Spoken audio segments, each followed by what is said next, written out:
Baba Shuaib, the correctional officer, born in Accra, Ghana, a Quranic researcher and a critical thinker based on religion, who does online lectures based on the guidance of the Quran on platforms such as Facebook, YouTube and TikTok since 2018. In Finland, and 13 years, QBE, in Classical Arabic and MSA in Quranic Arabic. The author of the Refer to the Quran, which helps every novice to understand the steps towards understanding the great Quran and the guidance of God in it. Time to rise and meet the challenge. Baba Shuaib is calling you out. Meet Baba Shuaib, a correctional officer with a mission. Today he's throwing down the gauntlet to the mushriks, no more holding back.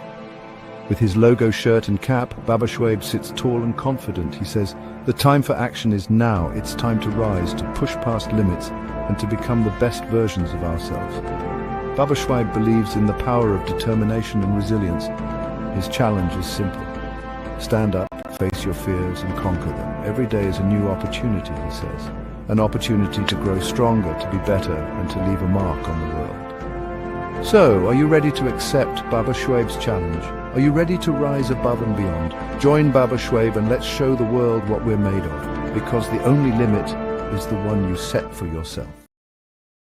I don't do anything that I cannot prove, but it seems that when people don't understand what I do or why I'm doing something, they are quick to judge. Quran chapter 18 verse 65. Remember, Moses was a prophet, right? But he went to another servant of God to seek knowledge. Sometimes the perspective you are looking at things, you might think you are right, till you go and meet another person. Maybe God has gifted him more than you. Then you get to realize, oh, you are actually falling behind. And that is why I open up for dialogue. I watch you just like you watch me. I master the art of double checking you more than you check me. So whatever you think you are coming with, I've already prepared the weapons on the side, because I know all of you are watching, especially the people who are coming for my neck. So I get prepared for all of your heebie-jeebies. This is how I'll be taking all of you one by one when you come at me. So go back and study. Just because you don't have understanding of something doesn't mean the other person is wrong. Just because it's beyond your imagination or understanding. Let's have a dialogue, one-on-one. Baba Shuaib will bring you and let's face it out.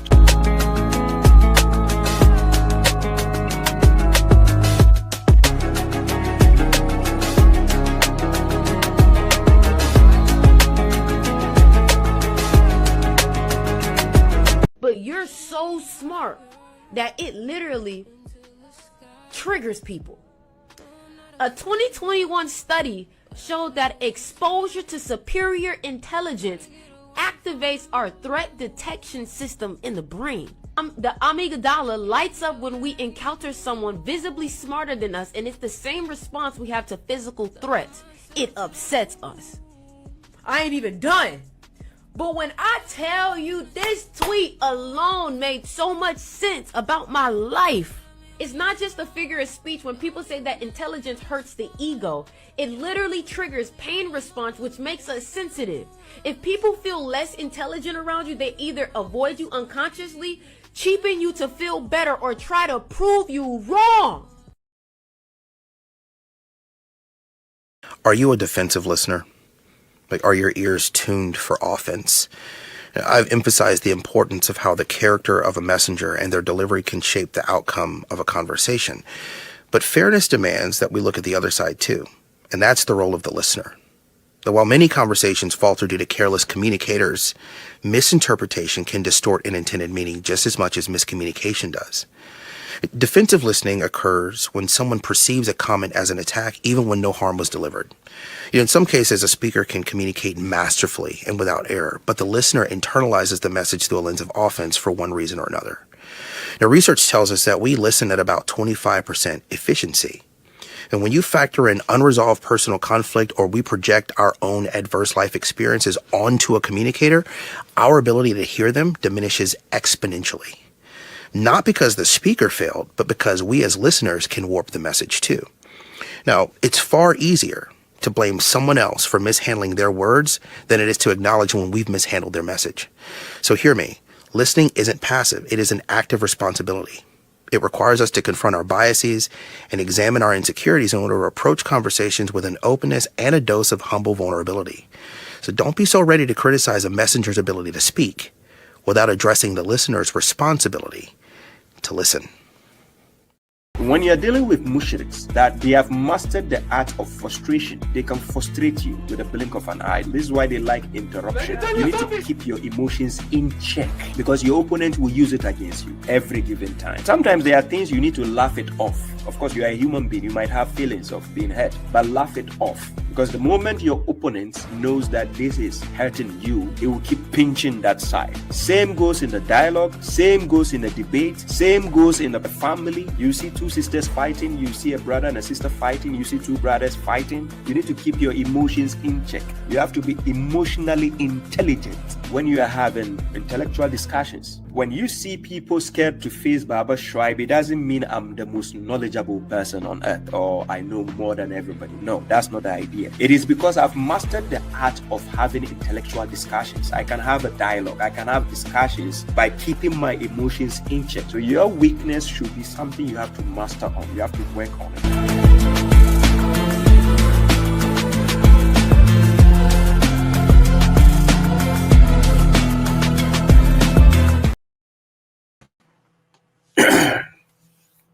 Yeah, assalamu alaikum, ladies and gentlemen. Peace be upon you all. Thank you for coming once again. This is another day, another time.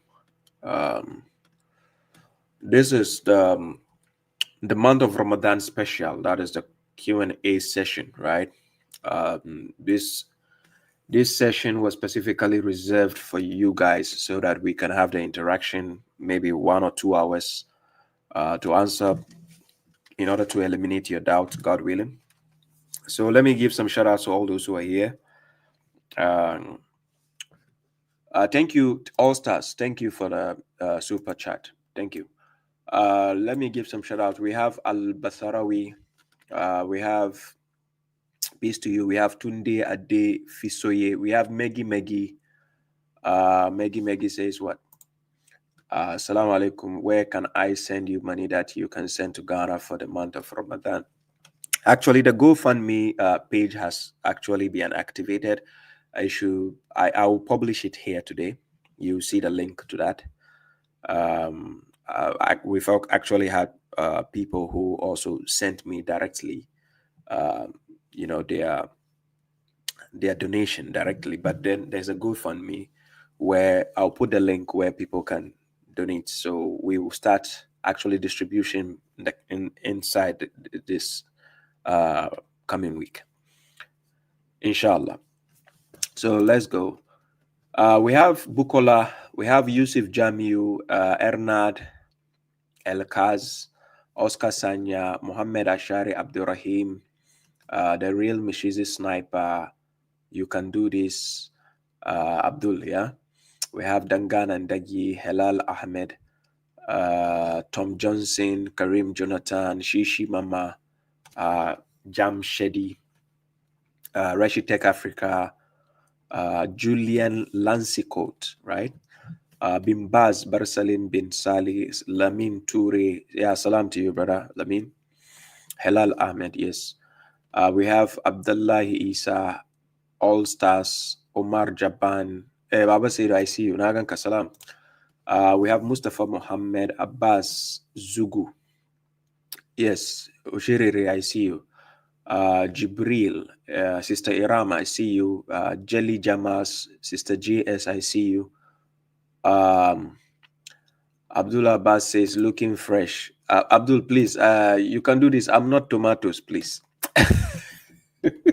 I'm not a tomato, please. Thank you. Anyways, we have girls on rehearsed. Yes, salam to you. Okay, I'll come to the questions. Says, love the shirts. Yeah, thank you for the compliments. I appreciate that. Brother Imran Khan, I see you. Salam to you. I'm doing well. I didn't just get enough sleep, but I know that's why today I'll just be doing 2 hours, then I run away. I can't stay for long.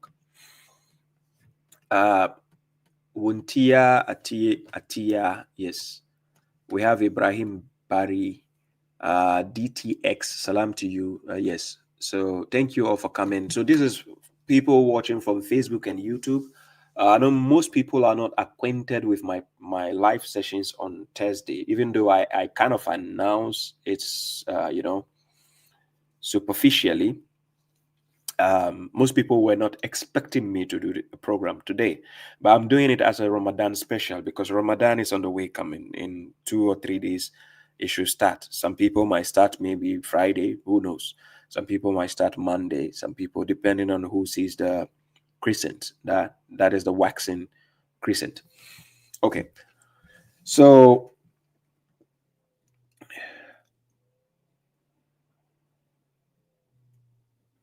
let me give some shout outs on TikTok also for those who are watching. On TikTok, we have about 27 people streaming. So let me see. We have Midnight says, bro, you too much. Keep it up. Thank you. God bless you. And then we have the Pocha. I see you. Today is not Wednesday, Pocha. In my calendar, today is Thursday. I don't know which world you base in, maybe in another world, but it's not. Today is not Wednesday. Anyways, yeah, salam to you, Pocha. So then we have Jackson says, a person who refuses to use his brain is like a dead person. Keep up the good work, bro. I appreciate that. Thank you. Yes, our brains we have to use it.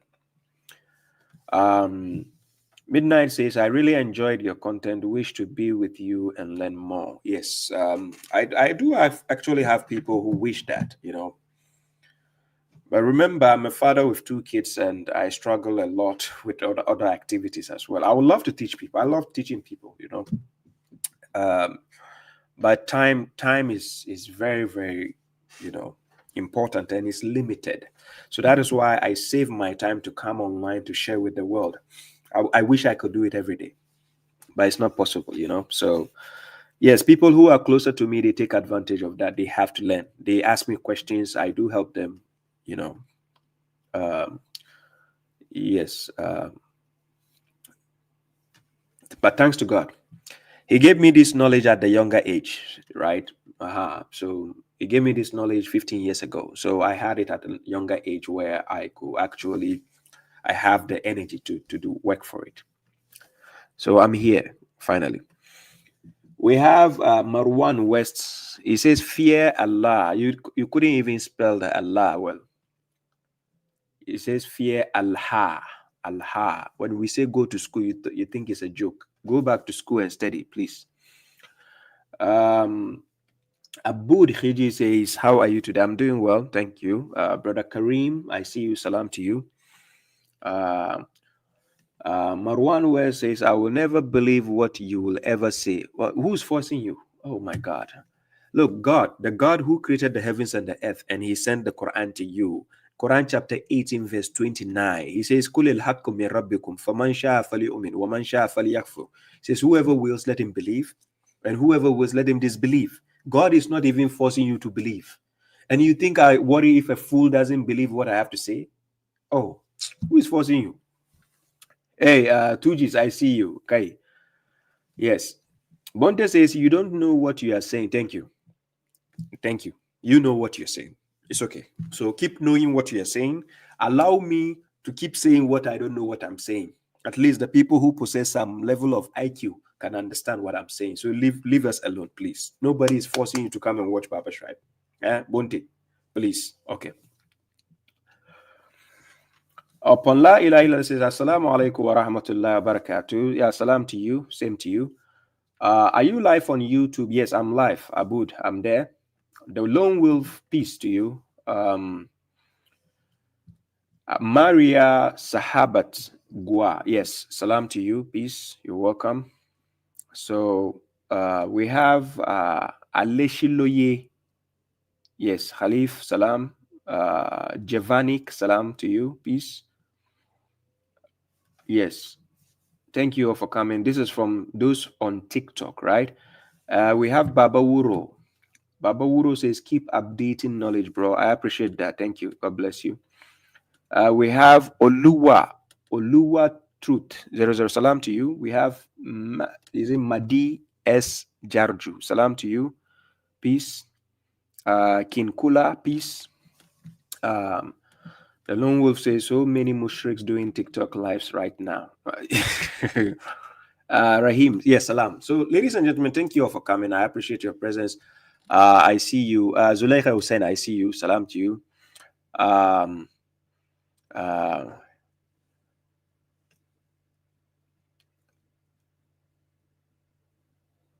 Abdul says, invite the keyboard for a live debate.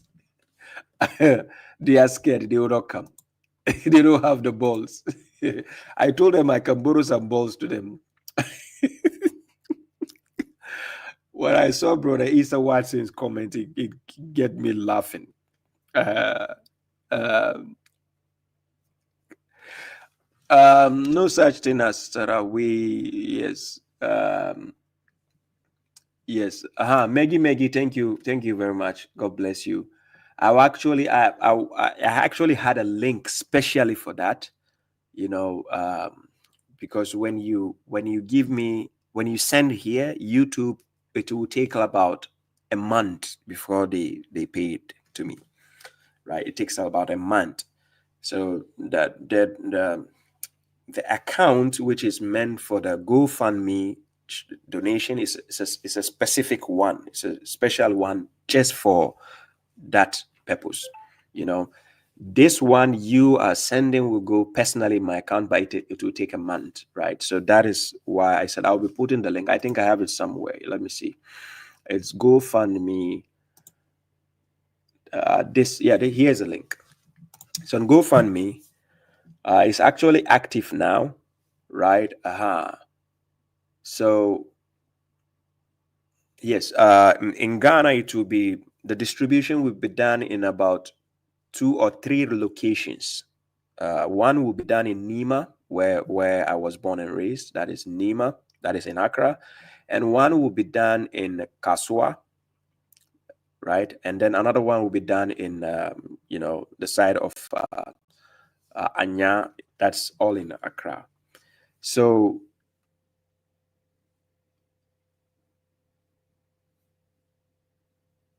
okay. Anyways, I put the link. So whatever update comes, you see it there, right? It will be there. So let's see. Yes, salam to you, Sister Diana. Abu Idris, salam to you, long time. Abdul Wahid, Abola Zakaria, salam to you. Muhammad Nurullah, salam to you. Abdullah Isa says, don't give room for their heebie-jeebies. It fries people's brains. I know. When you're talking to people who are very kaput in the head, the heebie-jeebie type of people, they stress out people's brain. I know how it feels, guys. It is not as if when I'm having dialogue or discussion with somebody with the heebie-jeebies, it's not as if I cannot just drop them. But sometimes I just want you to listen and see enough of the person's heebie-jeebies before I drop them. And that is why it pains them after I drop them, because then they go back and watch their own foolishness. Then it pains them. They wish they could have stayed longer to correct their foolishness. But it doesn't work, because when you give them enough chance to speak, it is full of the heebie-jeebies again. You understand? This is why sometimes I give them the chance to show us the heebie-jeebies before I drop them. It is just useless. I know for a fact. But I feel like I just need to give them a chance, so that they don't think Baba Shuaib is running away from our hula baloo and heebie-jeebie. No. You understand? But the headache, they will give you headache. So that is why sometimes when I give them enough chance and they're acting, they don't want to answer yes or no questions, I just kick them out. Go. Yes. Seriously. Okay, anyways, ladies and gentlemen, it's time for the question and answer. This is the program for Ramadan's question and answer session, right? Let me see if I can also put the phone line. There's the phone number beneath that's the phone number beneath my listing. You can call via WhatsApp call directly, and also I'm sharing the link where you can connect. When you can connect and come directly as a guest via StreamYard. And for those on also TikTok, if you send a request, I can pick you up. But I'm trying to figure out when I pick you up, if people on here can listen to what you have to say, right? There's some people we allow for repent to read for not talking extra than used to be every year. Now look, somebody, Martin says, isn't Ramadan in autumn every year? I would like to know what you have to say, Martin. Can you send a request or call? I would love to hear you talk, and then you ask that question. If you say isn't, it means you already assume it is autumn. So come and explain to us. I would love to hear your perspective on that, right? Yeah, Zuleika, I wonder if I want to come to TikTok, because I don't know if I'm on TikTok already, right? I'm streaming on TikTok right now. So I'm streaming Facebook, YouTube, and TikTok. But I don't know after this, am I going to stay on TikTok that long? No, I don't think so, because tomorrow, God willing, I have a busy day. You know, I have a busy day, a busy schedule. So if I don't get enough sleep for the busy day, I'll be exhausted, right? To exhaust me. Najma says, I have a question about Surah Yusuf. It relates to the correct calendar. Which calendar? What do you mean correct calendar? We are talking about Ramadan here. So which correct calendar are you now talking about? So Adriano says, sorry for this question, but what do you think about chewing gum while you want to say whilst fasting, right?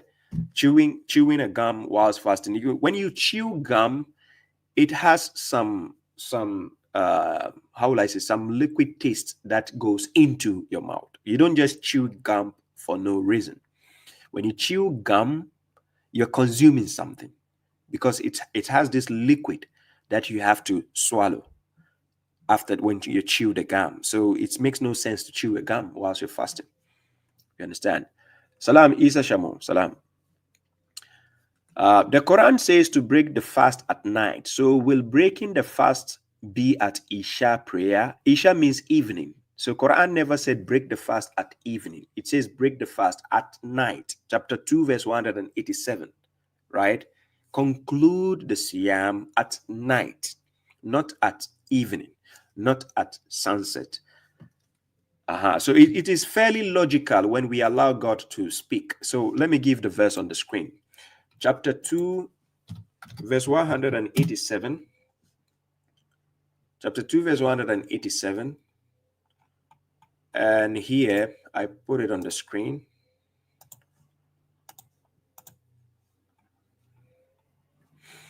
Yes.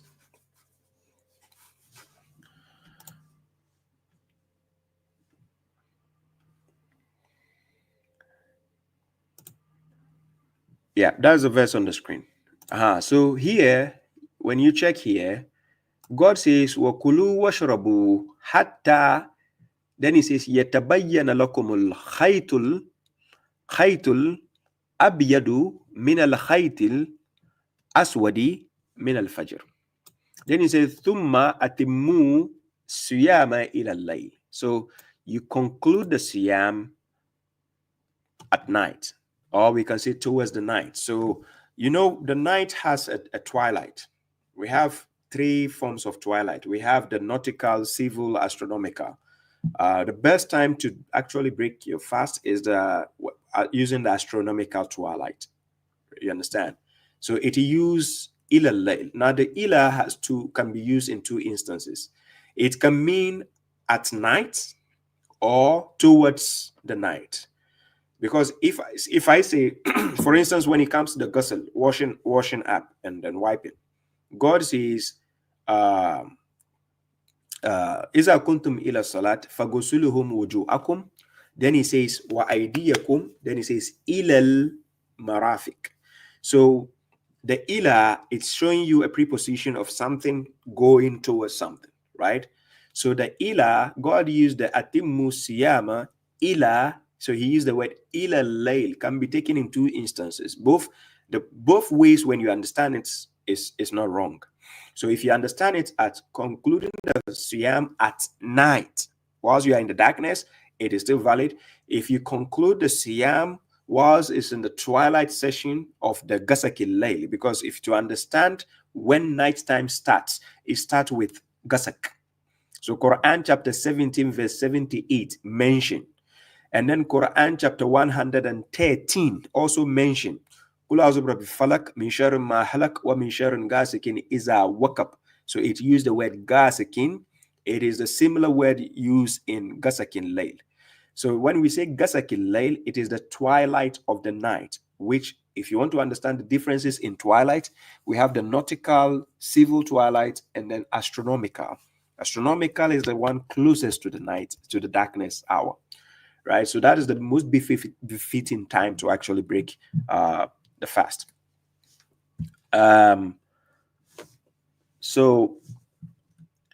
Brother Alam Shah asked a question. He says, Salam, brother, there are places like in Alaska, Norway, Finland, where there is no nights or days for months. So how do one fast or pray at these places?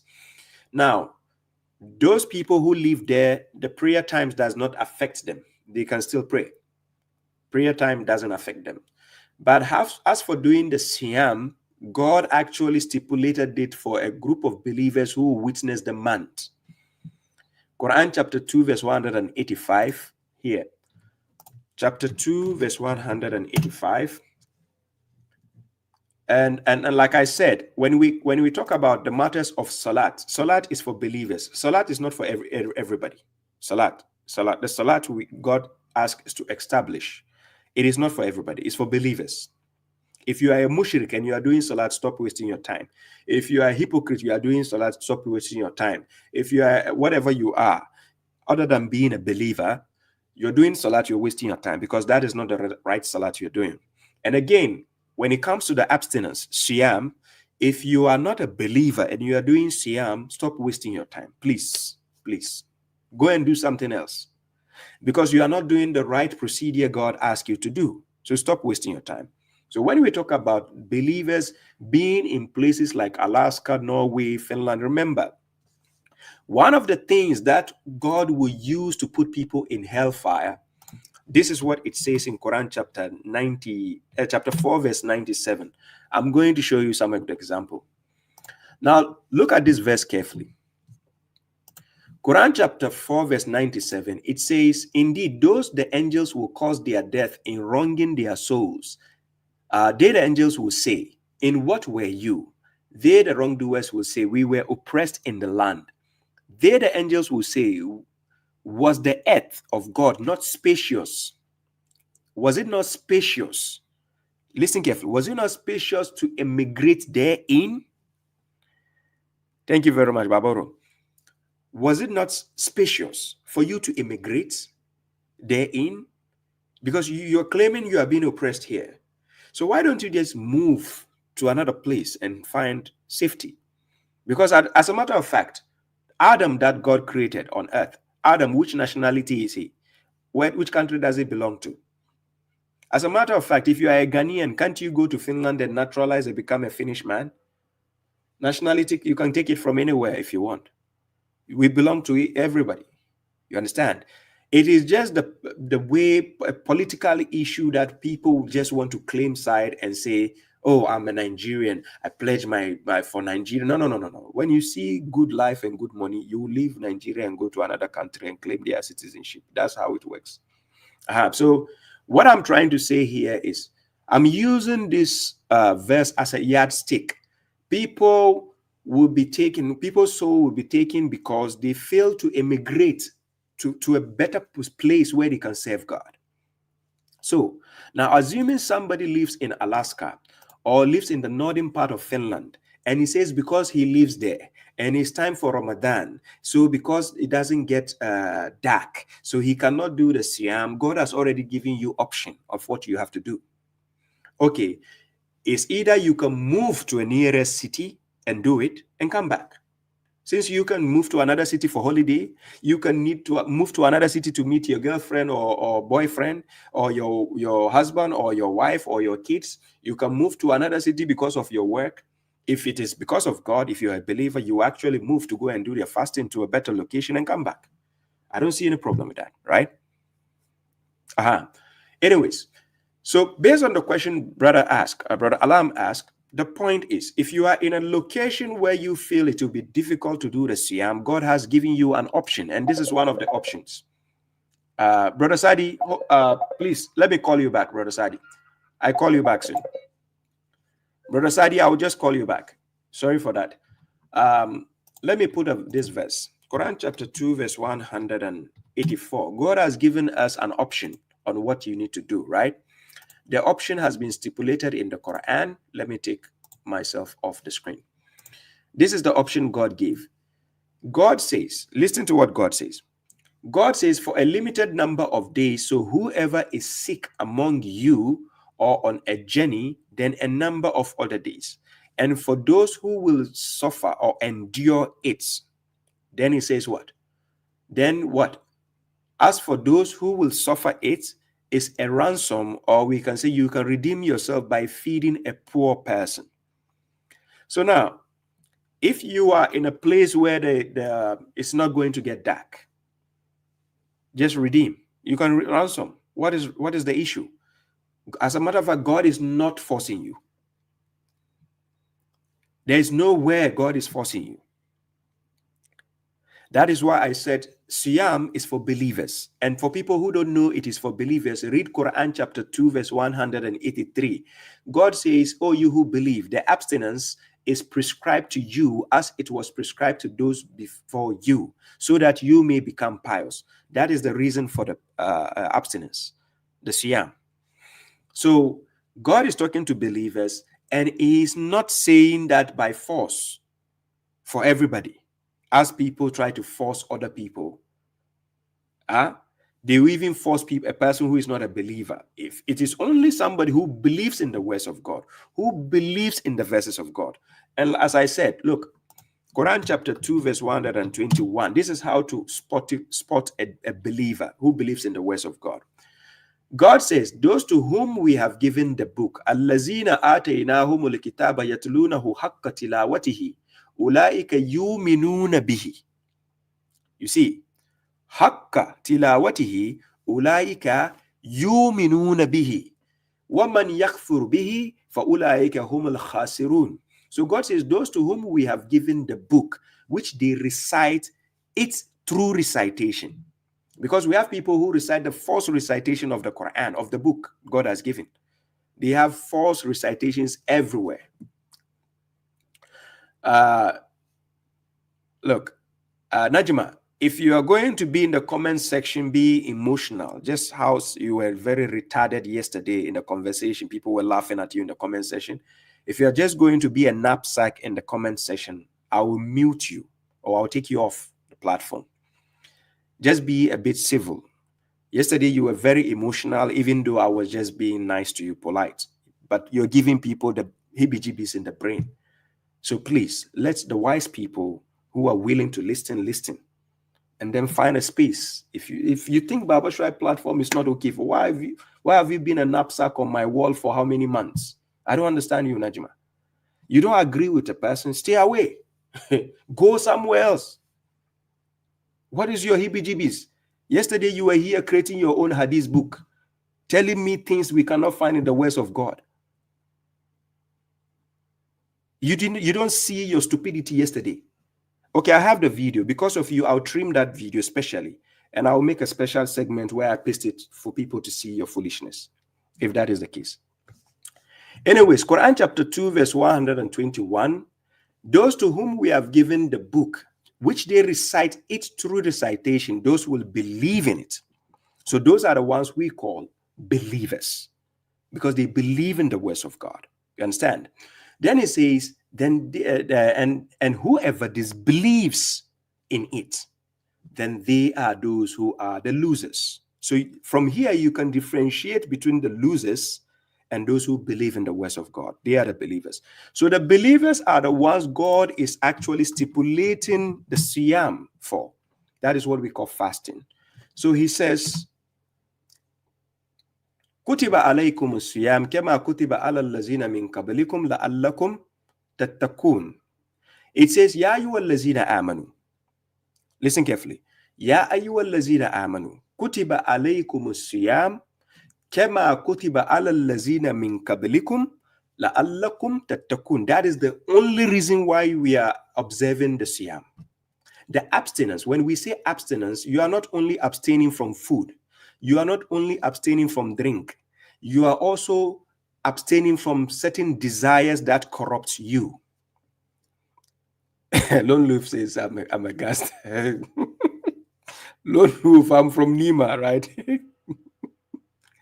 I'm from Nima. Where I'm coming from, people get talked straight to, like straightforward. Whether a man and a woman, you tell people your mind straight. So for people who are from Ghana, from Nima, they will tell you what I'm saying. So there is no thing like, oh, this is a woman, so you don't need to say this. This is a man, you don't need to say this. This is an old man, you don't need to say it. If it is the truth, just say it. That is how truth works. But me growing up, because of the wisdom God has given me, I know how to control this emotional aspect of it. So you need to have the emotional intelligence on how you deal with people. So with time, I got to understand how you interact with different types of people, with my kids, with women, with adults, with old people. Yes. But when people step on my foot, I don't give a damn again who they are. Yeah, I will tell you to your face, whoever you are. I'll just tell you. You understand? So if you want to know how it works in Nima, they don't pamper your ear. Exactly. Tujis just said this. No pampering of ego in Nima. In Nima, they don't pamper you. Whether you are a man, a woman, a child, or an old man, if you disrespect yourself, the disrespect is coming back straight to you. You understand? So all you who believe, the abstinence is prescribed to you as it was prescribed to those before you, so that you may become pious. That is the actual reason why it is meant for believers. Okay. So in Quran chapter 2, verse 185, then God says the month of Ramadan is that in which the Quran was revealed as guidance for the people, as well as proofs of the guidance and the criterion. So whoever witnesses the month among you, so which in evidence tells you not everybody will actually witness the month. And when we say witness the month, doesn't mean you'll be dead. That's not the actual fact.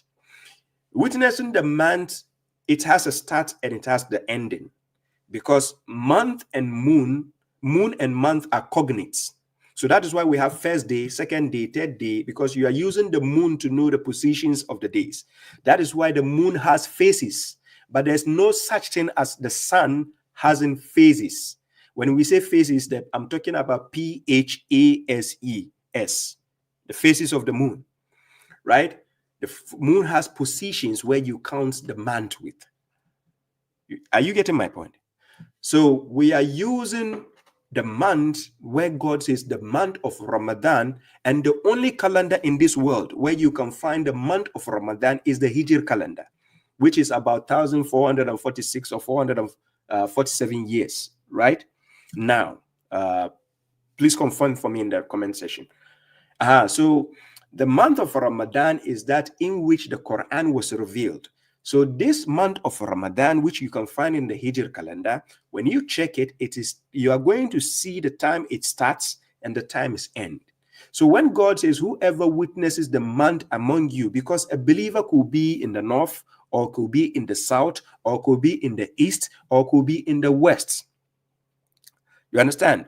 Somebody say you be John. No, I'm not John. I'm Baba Shuaib. I'm not John. The president of Ghana is John. Go and tell him that. So if whoever witnesses, that's what God says. Whoever witnesses the month among you. So meaning starting of the month, not everybody will witness the month of Ramadan in the beginning. because there is a way to mark the beginning of something by the crescent, that is the moon. So now, God explains in Quran chapter 2, verse 189 concerning the crescents. So God says, yes, alunaka anil ahillat. When we say ahilla, we are talking about the crescents. We have the waxing crescents, we have the waning crescents, and so on, right? So now the waxing crescent is the beginning of the month. It's wax.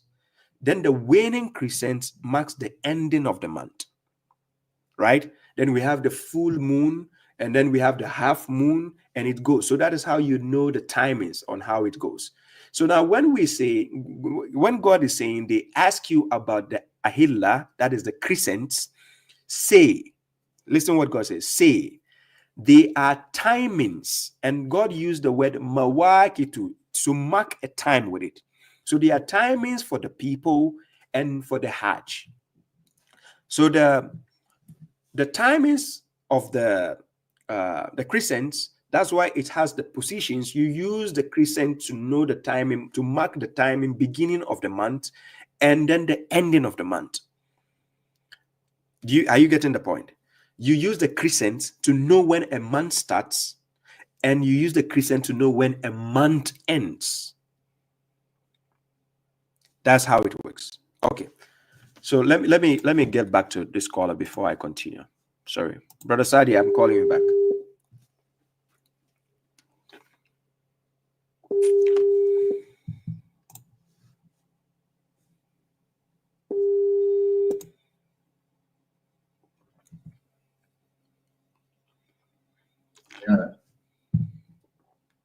Salam, Brother Sadi. Salam, Baba. Salam, long time no see, no hear.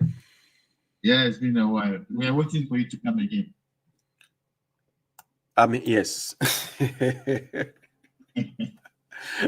Look, sorry, I stepped you earlier. I just wanted, I know you come on Wednesdays, and I saw you. I was a bit surprised to see you today. I was actually on yesterday, but I was just announcing. Yeah. I listened to you yesterday. That's good. So yesterday, because my time was so short, I already did about 3 hours, so I couldn't extend the time to do this segment. So that's why I pushed it to today, so that I can only dedicate today for the topic of Ramadan, so that it will not conflict with what I did yesterday. Yeah. I wanted to wish you a happy Ramadan. Yes, thank you. I appreciate that, and same to you. May God bless our works and bless our efforts also. Thank you. I have been listening to you throughout, and it's a very great topic. And yes, lectures you have.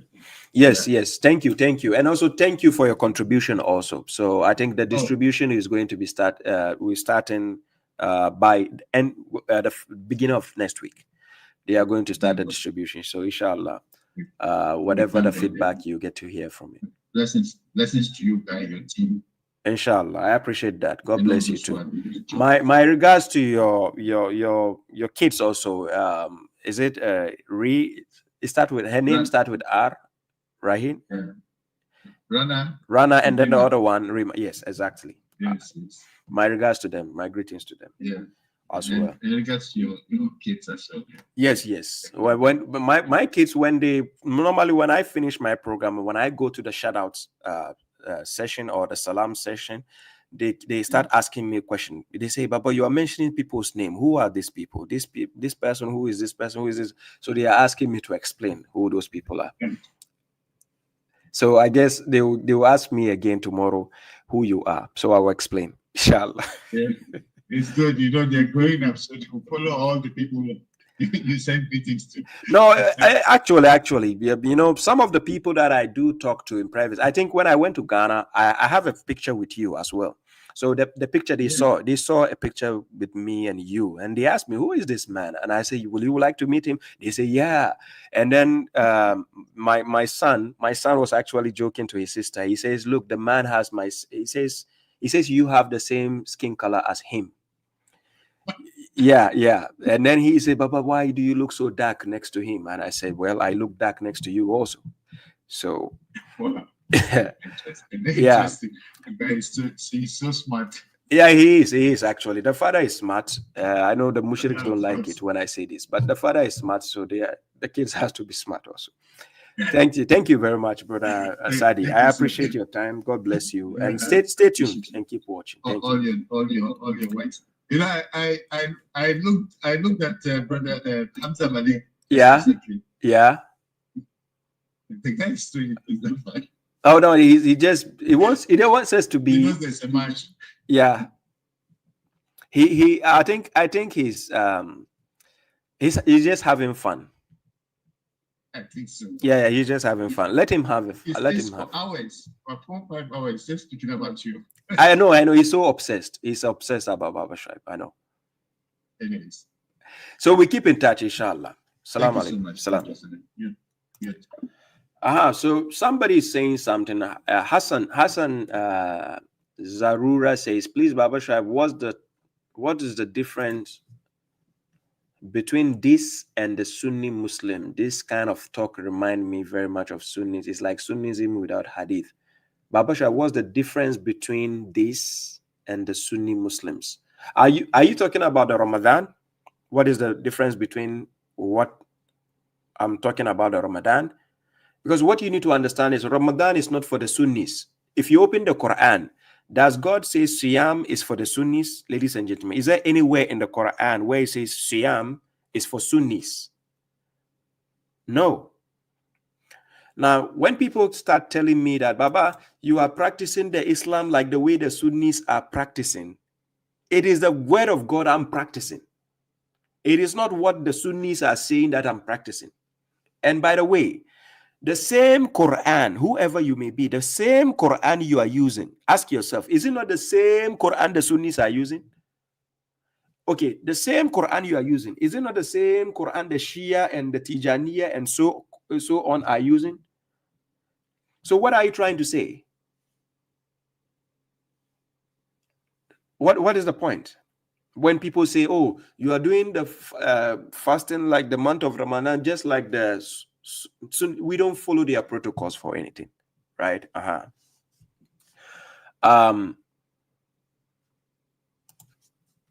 Martin says, brother, I found someone explanation of Ramadan's timing. It's a channel, YouTube. I also have a breakdown of the calendar, the timing. It's on YouTube as well. So I don't know if you have watched it, but if you have watched anything somebody says, make sure they are consistent with the words of God. They can confirm their statement, or the things they say can be confirmed with the words of God. So be consistent with that, right? Sister Eram says, when do we stop eating? Suhoor, you stop at dawn. And this is what it says here. In Quran chapter 2, verse 187, right? Here, I put the verse on the screen.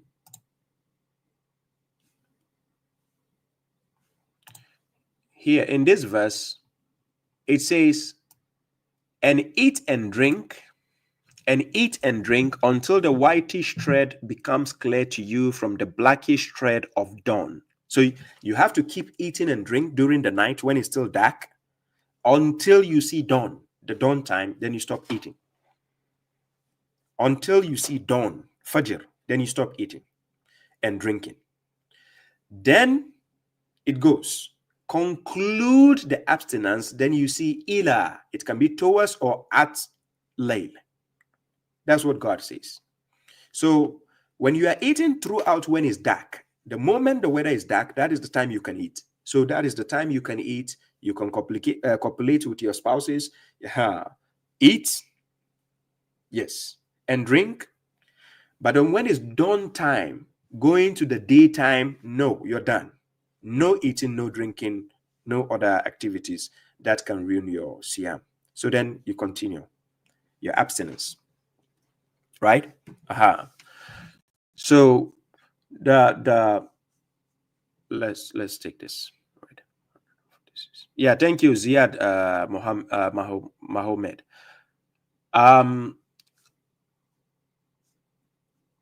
Yes, Little Rock 181. Salam to you. Yes. Brother Imran, I'm here. Don't worry. I was showing the screen so that the verse can appear clear enough.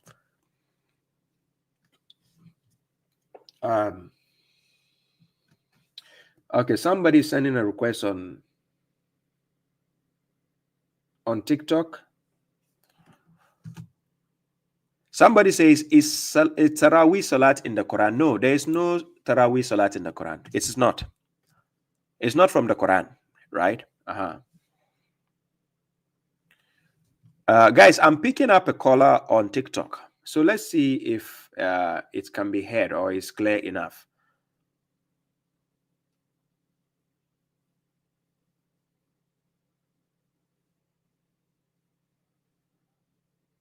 Yeah, salam.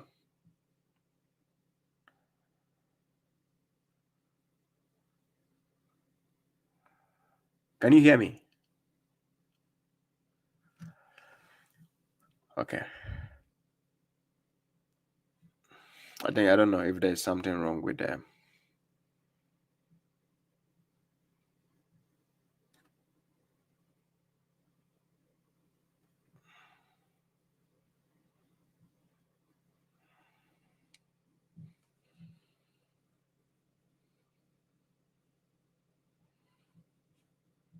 Oh, what happened? Why is this so small? Okay. Yes, anyways, let's continue. Yeah, I was trying to talk to the person. The person's sound was not working. I don't know. Yes, you're welcome, Sister Iram.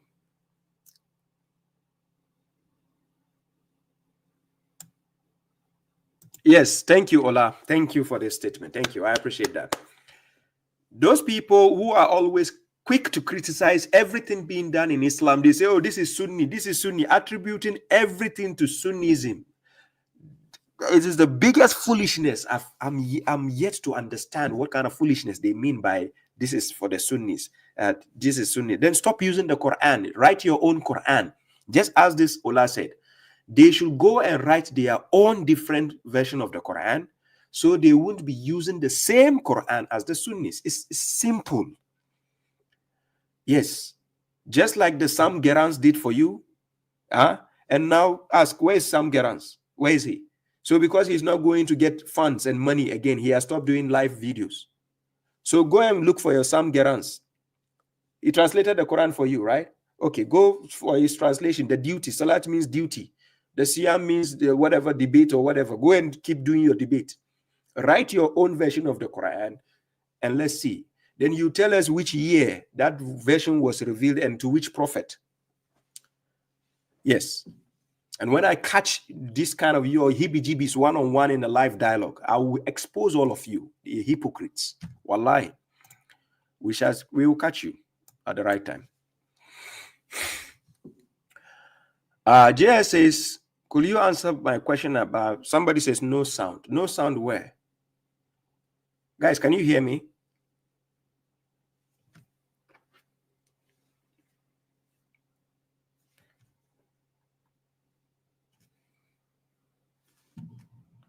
Guys, can you hear me?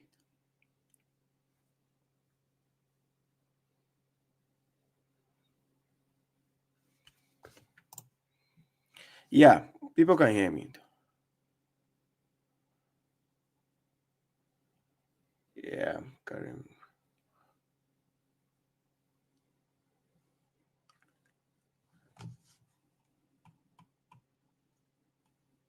Yeah.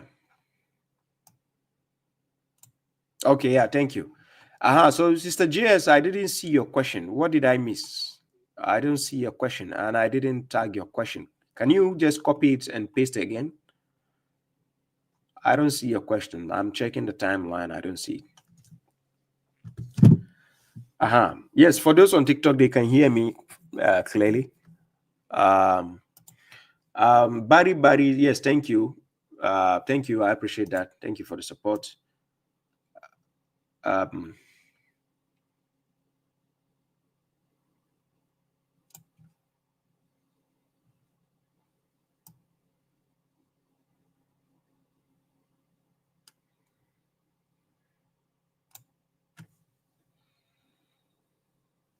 There is no Taraweeh in Ramadan. Nowhere in the Quran did God say there's something called Taraweeh in Ramadan. If it is not there, no need to ask how do we pray it. So it's not there. Henry Diaz says, Salam, I read Surah Al-Nisa recently, and there is mention of Tayammum, but based on the verse, I had a hard time visualizing how to perform the act. What is the alternative of using water? Now we are in the modern time where there's water. Everywhere you go, there's water. We are in the days where there's no water. Back then, they used to be in a place where there's desert. Are you getting my point? Back then, they were in the desert. That is the Arabian Peninsula. It is a desert. So if they are using the sand as a backup, as a an alternative for the water, yes. But now you are in a place where wherever you go, there's water. There's public toilets, there's water. There is aeroplane, there's water. Wherever you are, you have water around you. So with you, Tayammum is not an option for you. Are you getting my point? It's never an alternative for you. Wherever you are, there's water. Unless if you also end up on the desert where there's no water, yes, then you're bound to use the sand as an alternative. So that is what is meant by that. So it's not like you have to find sand as an alternative to water. No. Yes, exactly. That's the tayammum. You find a nice field, because in the desert time, that's a nice field you can find. So then you can use that in their time. But now it's not a relevant thing to say, okay, I'm looking for sand to do anything. There's water all around us. Some things you find in the Quran can only be implemented in the time of the Prophet. It doesn't carry on to our time. Yes, I can show you a lot of examples in the Quran where some things has nothing to do with us now. So for instance, for example, when you go to Quran chapter 33, let me use this verse as an example. Chapter 33, verse 53, right? Yes, chapter 33, verse 53. I put the verse on the screen. You see, when you use this verse as an example, God says, "O you who believe, do not enter the houses of the prophet unless you have permission for a meal without waiting impatient, unless when you are invited, then enter. And when you have eaten, then disperse, then you have to leave, right? And do not socialize for discussion." So when you see this verse doesn't apply to us now, because there is nowhere I will go to be entering the houses of the prophet, or I'll go there to have food when he's no more. He's dead and gone. But the verse is still there. But this verse doesn't apply to us. In the context, it's talking to a specific group of believers at that time. Are you getting the point? Yeah. So we have certain verses in the Quran. It doesn't carry on to us. It doesn't apply to us now. So you just need to understand the logic behind it. So somebody is asking, when are you bringing back Grace and Brooke? I'm still in touch with Grace and Brooke. We normally exchange messages. We talk behind the scene, right? We still talk. We are in touch. For now, he is doing his regular things, but he's investigating, he's reading, he's doing his research. Yes, but I know in the near future, maybe in Ramadan, I don't know, we might do a program again.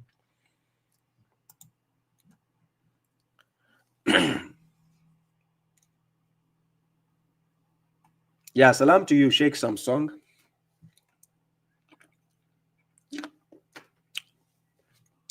Jasmine Banu says, is there Eid in the Quran? Yes, there is Eid in the Quran, but depending on which Eid are you talking about.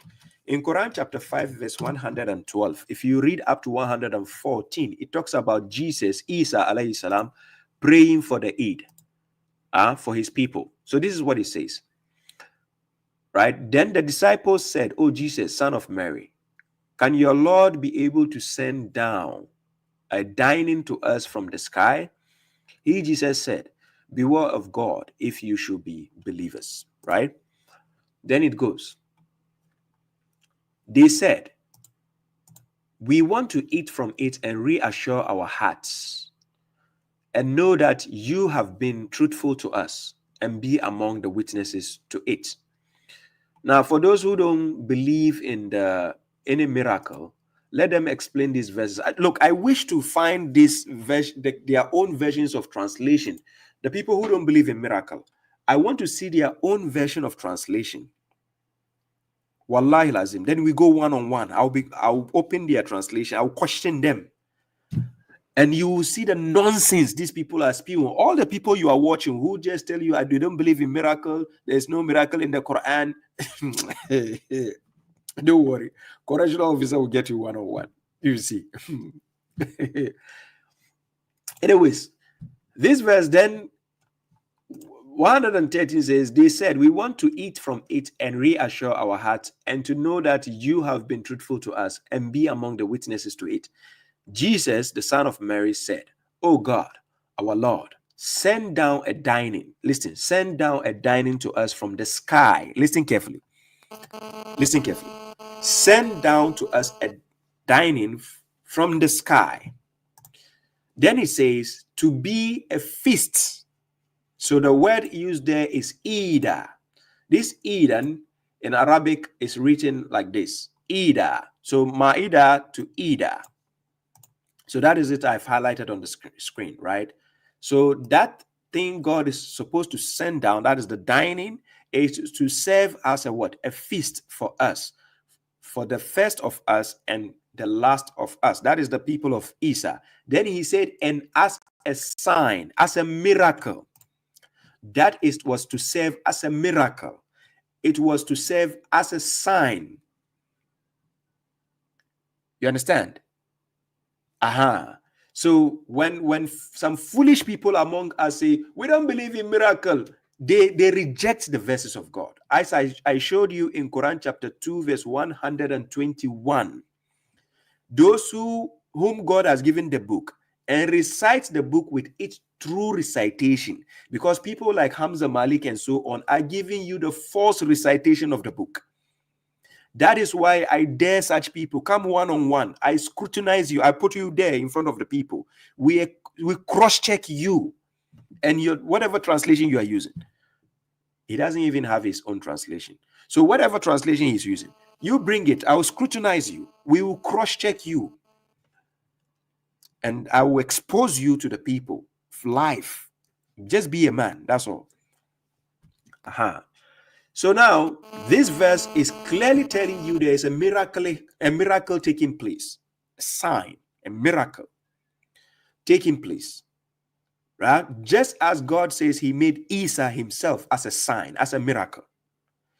But we have some naive people, some shallow-minded people among us. They say, oh, it's not, they are not even among us. Yeah, they are hypocrites. We don't consider hypocrite part of us. Right? Yes, rightly said, Brother Karim Lewis. Peace to you, brother. Yes, Karim says, I'm not sure anyone wants to face you one-on-one, brother. They are cowards. I know for since long time and memorial, those people are cowards. Yeah. So Isa actually supplicated for the Ma'idah to serve as a Eid. So now, on TikTok, somebody is just now saying, look, guys, let me tell you what is wrong with people and how the devil is going to be a knapsack in people's head. Somebody just wrote me on TikTok. He says, I don't think it's about a real meal. We don't give a damn about what you think or you don't think. Nobody cares about your opinion. He says, I don't think. Oh my God. This 21st century, we are in the age of AI, but a lot of people are just foolish. I don't understand why. You don't think it's a real meal. I don't think it is a real meal. So it's a fake meal. So it's a fake meal, right? You don't think it's... Hey. Anyways. Let's go. Now he has realized his foolishness. He says, well, it is TikTok. Anyways, let's go ahead. So the act of, when we say Eid, yes, it's found in the Quran.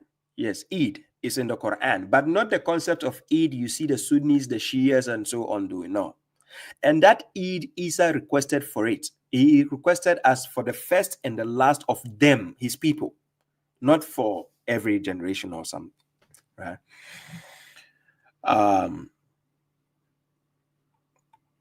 So what did I miss? Any question I've missing? Let me see. Amar Rahman says, Baba, can you explain on Laylatul Qadr?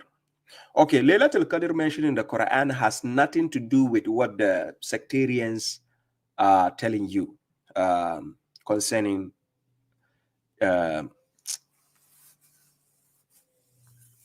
saying that that night God comes down to the first heaven and answer every prayer. No, it doesn't say that. Salam to you, Nairobi. Yeah, it doesn't say that in the Quran. So let's check the verse.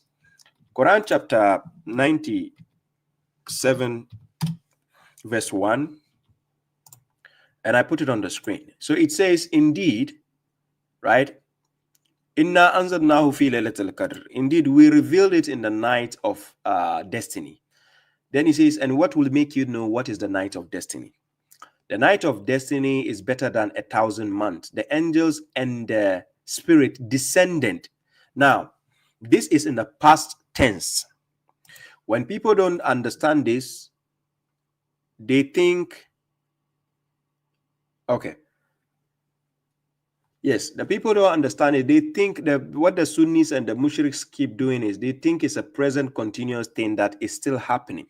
But in the context of the Quran, God says the angels and the spirit descended therein by the permission of their Lord for every command or every matter. So it is the night of destiny which has already transpired during the month of Ramadan at the time of the Prophet. That thing has already occurred. So what the sectarians are now doing is, let me finish the verse. It was peaceful until the beginning of dawn. So you can see it is in the past tense form.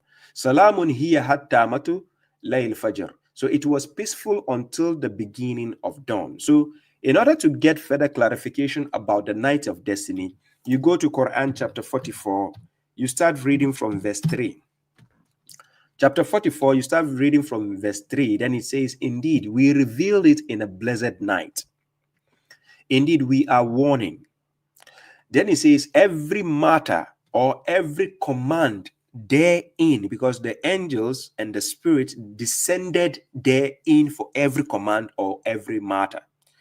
So every command or every matter therein was distinguished wisely, right? Then it says, matters from us or a command from us, indeed, we were transmitting, right? As mercy from your Lord. So the Quran itself is to serve as a mercy. Yes, the book that God gave you is a mercy. But a lot of people don't know Quran, the book, is a mercy. A lot of people don't know that. So in order to know it's a mercy, let me finish this verse, then you understand. As mercy from your Lord, indeed, he is the hearer, the omniscient. So to understand that the book or the Quran itself is to serve as a mercy for you, you go to Quran chapter 28, verse 85, where it says, indeed, the one who has enjoyed the Quran on you will return you to a place of return. Say, my Lord is aware of one who comes with the guidance and one who is in clear error. And verse 86, and you were, it says, and you were not expecting that the book will be delivered to you, but it is a mercy from your Lord. So the Quran is to serve as a mercy. Yes, the Quran itself is a mercy. And God has said it countless of times that it's a mercy. Countless of times. The Quran, the book, is a mercy. So that is why God says to the messenger, وَمَا أَرْسَلْنَاكَ إِلَّا رَحْمَةً لِلْعَالَمِينَ. He used the word أَرْسَلْنَا because he sent him with the mercy. So the messenger has the mercy, he left the mercy and he's gone. So right now, it is the Quran which is a mercy for us. Yes. Because the messenger has delivered the mercy, and that is the mercy. We have it. So now, the notion of Laylatul Qadr, saying that you get up in the night, you do a supplication, you pray, you do this, no. There's no such thing as that in the Quran. The Laylatul Qadr, God talks about the angels and the spirits descending. He talks about they descended. It's in the past tense. So I'm going to give you an example here. Then you get to understand it's in the past tense, right?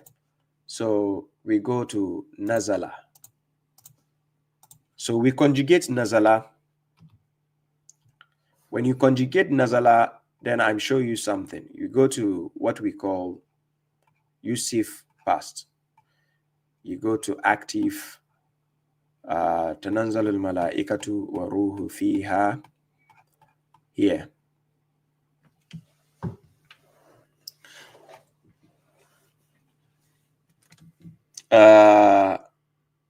Tanazzal, then we go Tanazzal, we go to this. Just a second, I want to show you something here.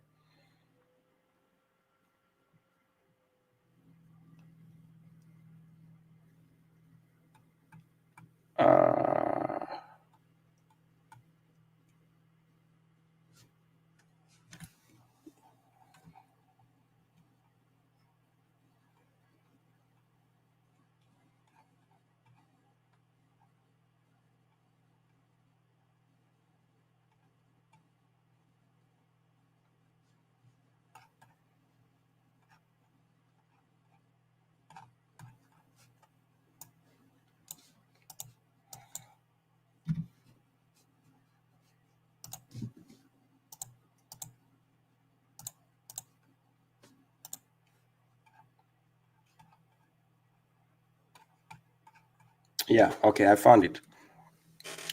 Tanazzal hum tanazzal. Yes, I found what I'm looking for. So I put this verse on the screen. Quran chapter 97.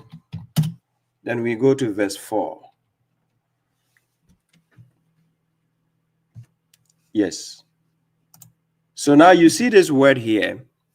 It talks about tanazzalu malaikatu wa ruhu fiha. Tanazzalu malaikatu. So this, when we say tanazzal in Arabic, when you are, I take it, if you go to reverso.com, .net, right? Reverso.net. I'm sharing the screen. I don't know if you can see the screen here. Let me see. Share this tab. Guys, you can see the screen, right? So if you go, just put the word tanazzal. If you put tanazzala and you go to the breakdown, it will tell you the active past, active present, imperative.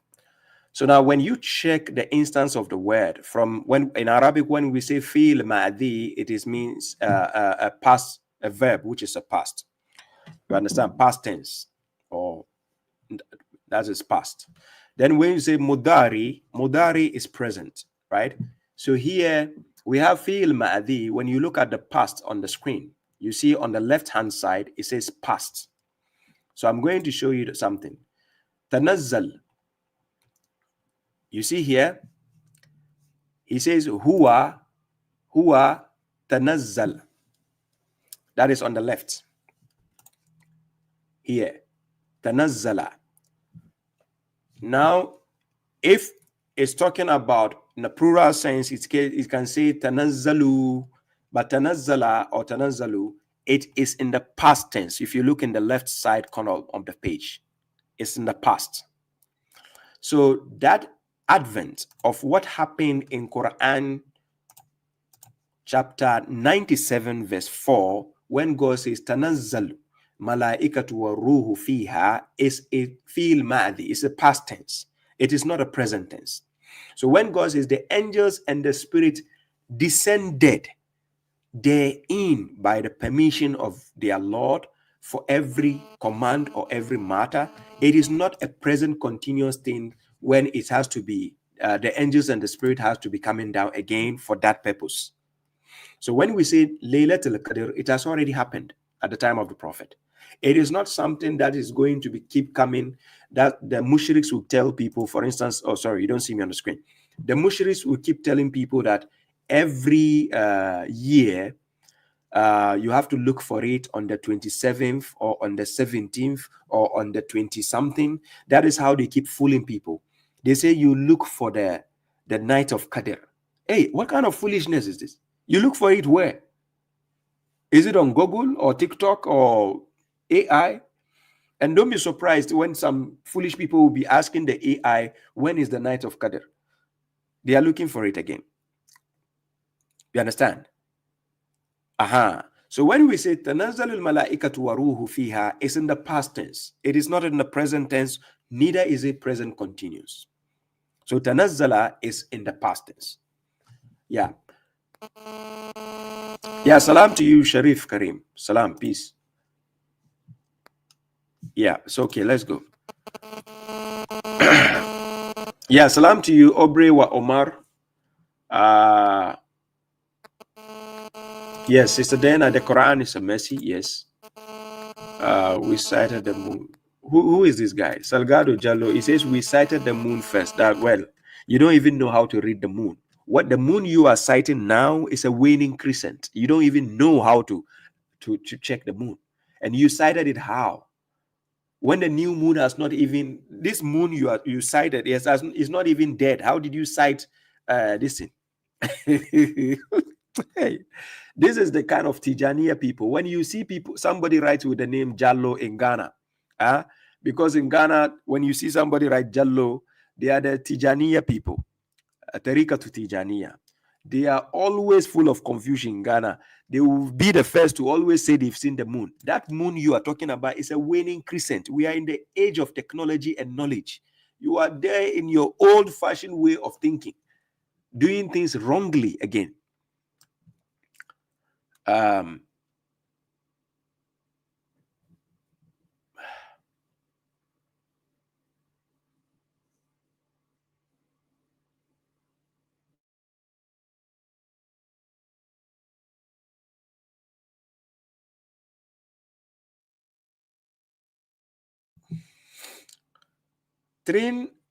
Trinkete says, this is my first Ramadan, and to be honest, I don't know what to believe about Islam anymore. I only been Muslim a month, and I'm confused beyond confused. Quran chapter 17 verse gives you this advice. Quran chapter 17 verse 36. This is what God says. Pay attention. Here, God says, and do not pursue what you have no knowledge about. Indeed, the hearing, the eyesight, and the mind, all those will be accountable thereof. So you being a Muslim doesn't mean directly you should just go and practice things you don't know about. You need to ask questions. You need to investigate. You need to do research before you start practicing some things. When you say you are a Muslim, it means you have submitted to God. So you know there's one God and you submit to him. That is a different issue altogether. But in order to become a real believer, you need to now follow the instructions you are given in the Quran. So you have to know what you are doing before you practice it. So it is not just get up and then say you are confused. What are you confused about? Then it means you are not studying, you are not doing research. The only time a student will sit in the exams hall and get confused is somebody who has not studied. Are you with me? The only time a student will sit in a classroom whilst it is the time of exams, and then they will say, oh, I'm confused. Then they have not studied anything. Then why will you go to the exams hall if you are not prepared? You haven't studied. How can you be a good student then? So the idea of people saying, oh, I just became a Muslim, right? I just became a Muslim, but I don't know what to do. No, please refrain from saying that. Yes, thank you very much, Amar Rahman. Thank you. Little Big Mac, salam to you. Adriano Alvarez says bad sound. Is there a bad sound in my mic? I don't know. Is it? Do I have a bad sound? Yeah, thank you very much, Little Big Mike. Mark, I appreciate you. Thank you. Abdul Wasihi says, Baba, thank you for enlightening the people of Ghana. I appreciate that. Thank you. They used to say the sign of Laylatul Qadr is having slight rain. Hey, these Bushriks. That's how they keep lying to people every day. Tuli. Shurulini. Actually, it's not tea. This is my nice water that I normally. You understand? Thank you, Shurulini. Salam to you. So,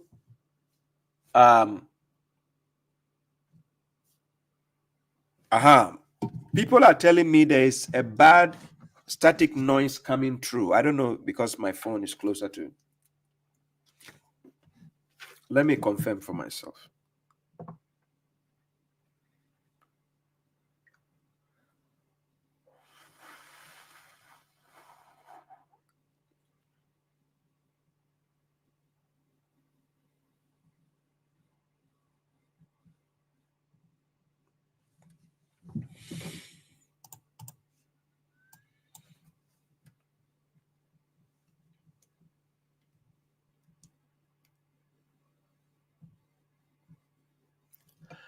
Yeah. Okay. For some people it's normal. I don't know why some people are saying. Okay. For some people it's normal. I don't know why. Okay, I'm a playback here. It's normal, right? So it could be from your end. So the ones telling me there's a static sound or something, it could be from your end because I didn't tamper with anything here. It's normal. Yes. So what are the questions I made?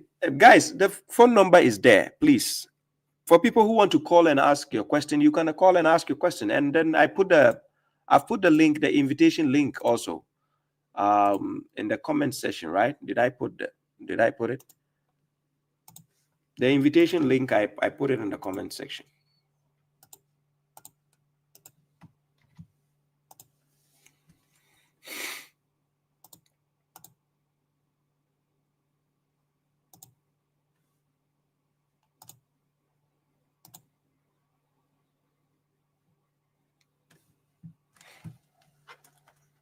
Yeah, so that is the invitation link. If you want to join, I still have about 40 minutes more to go because I might be staying for just 2 hours, then I go.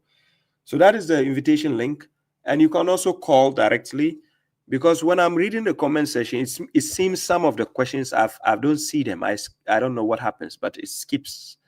Little Rock says, Baba, when should we do future? You mean future according to Quran? It says finish fasting until night comes. As you mean Safur. Safur, right? Safur, you eat throughout the night time. You are eating. If you want to eat throughout the night time until dawn time. Dawn, and you can distinguish the light of the dawn by the threads, the clouds in the sky. Right?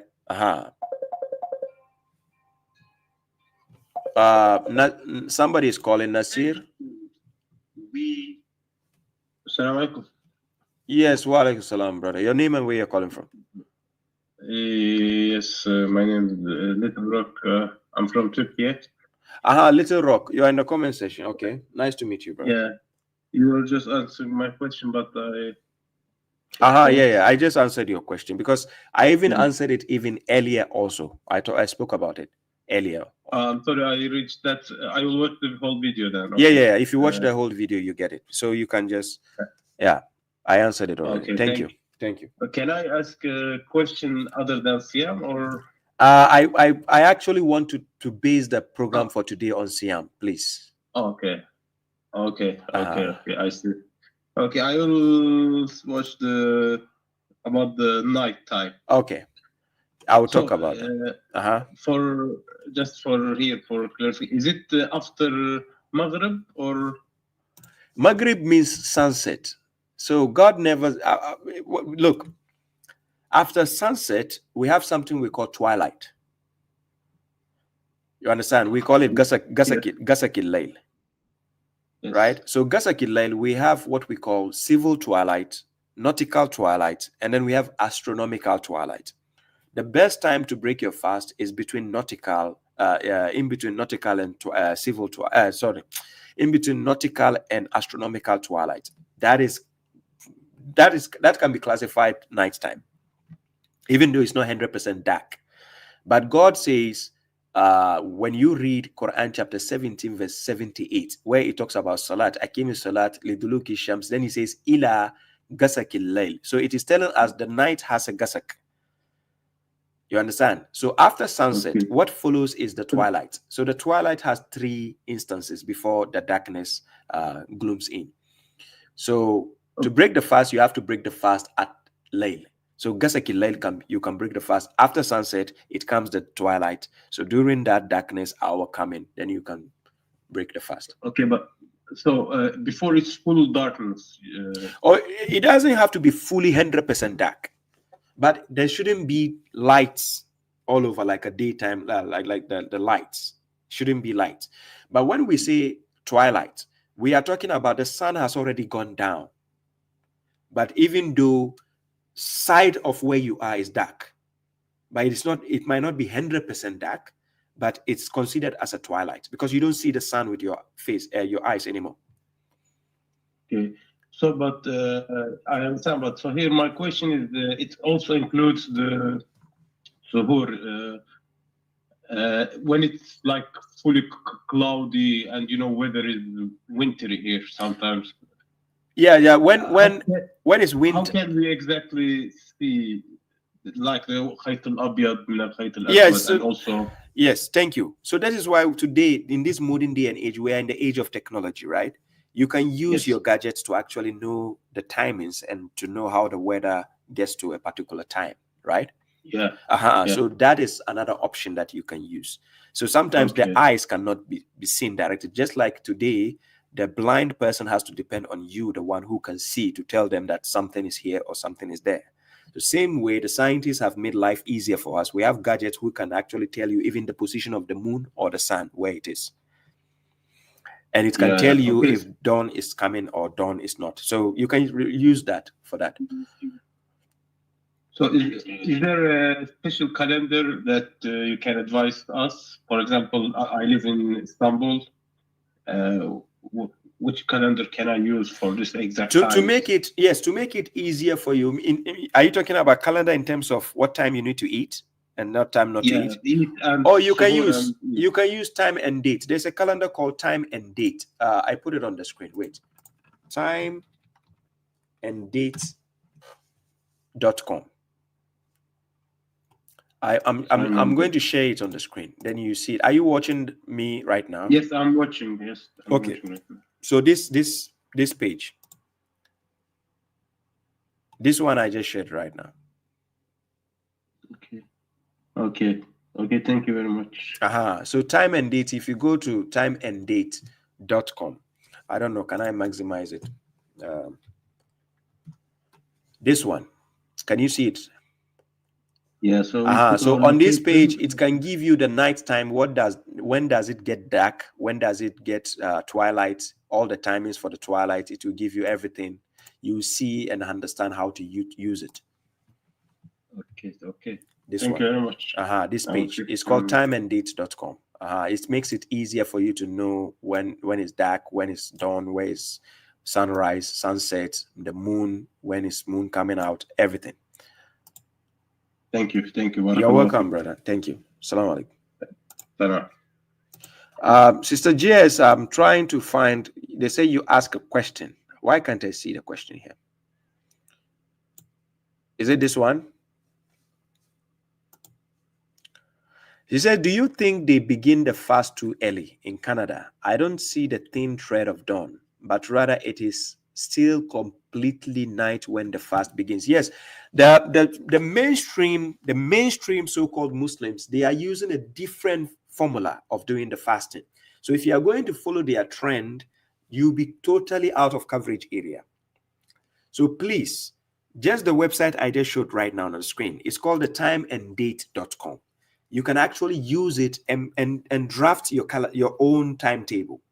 It will make it easy and stipulate it and paste it on your wall. I normally do it every season of Ramadan with my friends around Finland. Sometimes I share it to them. I make the timetable and I share it to them. So then they know the timings. And because technology has evolved so much that it can tell you the timings, you don't need to be dependent on the sectarians for anything. You understand?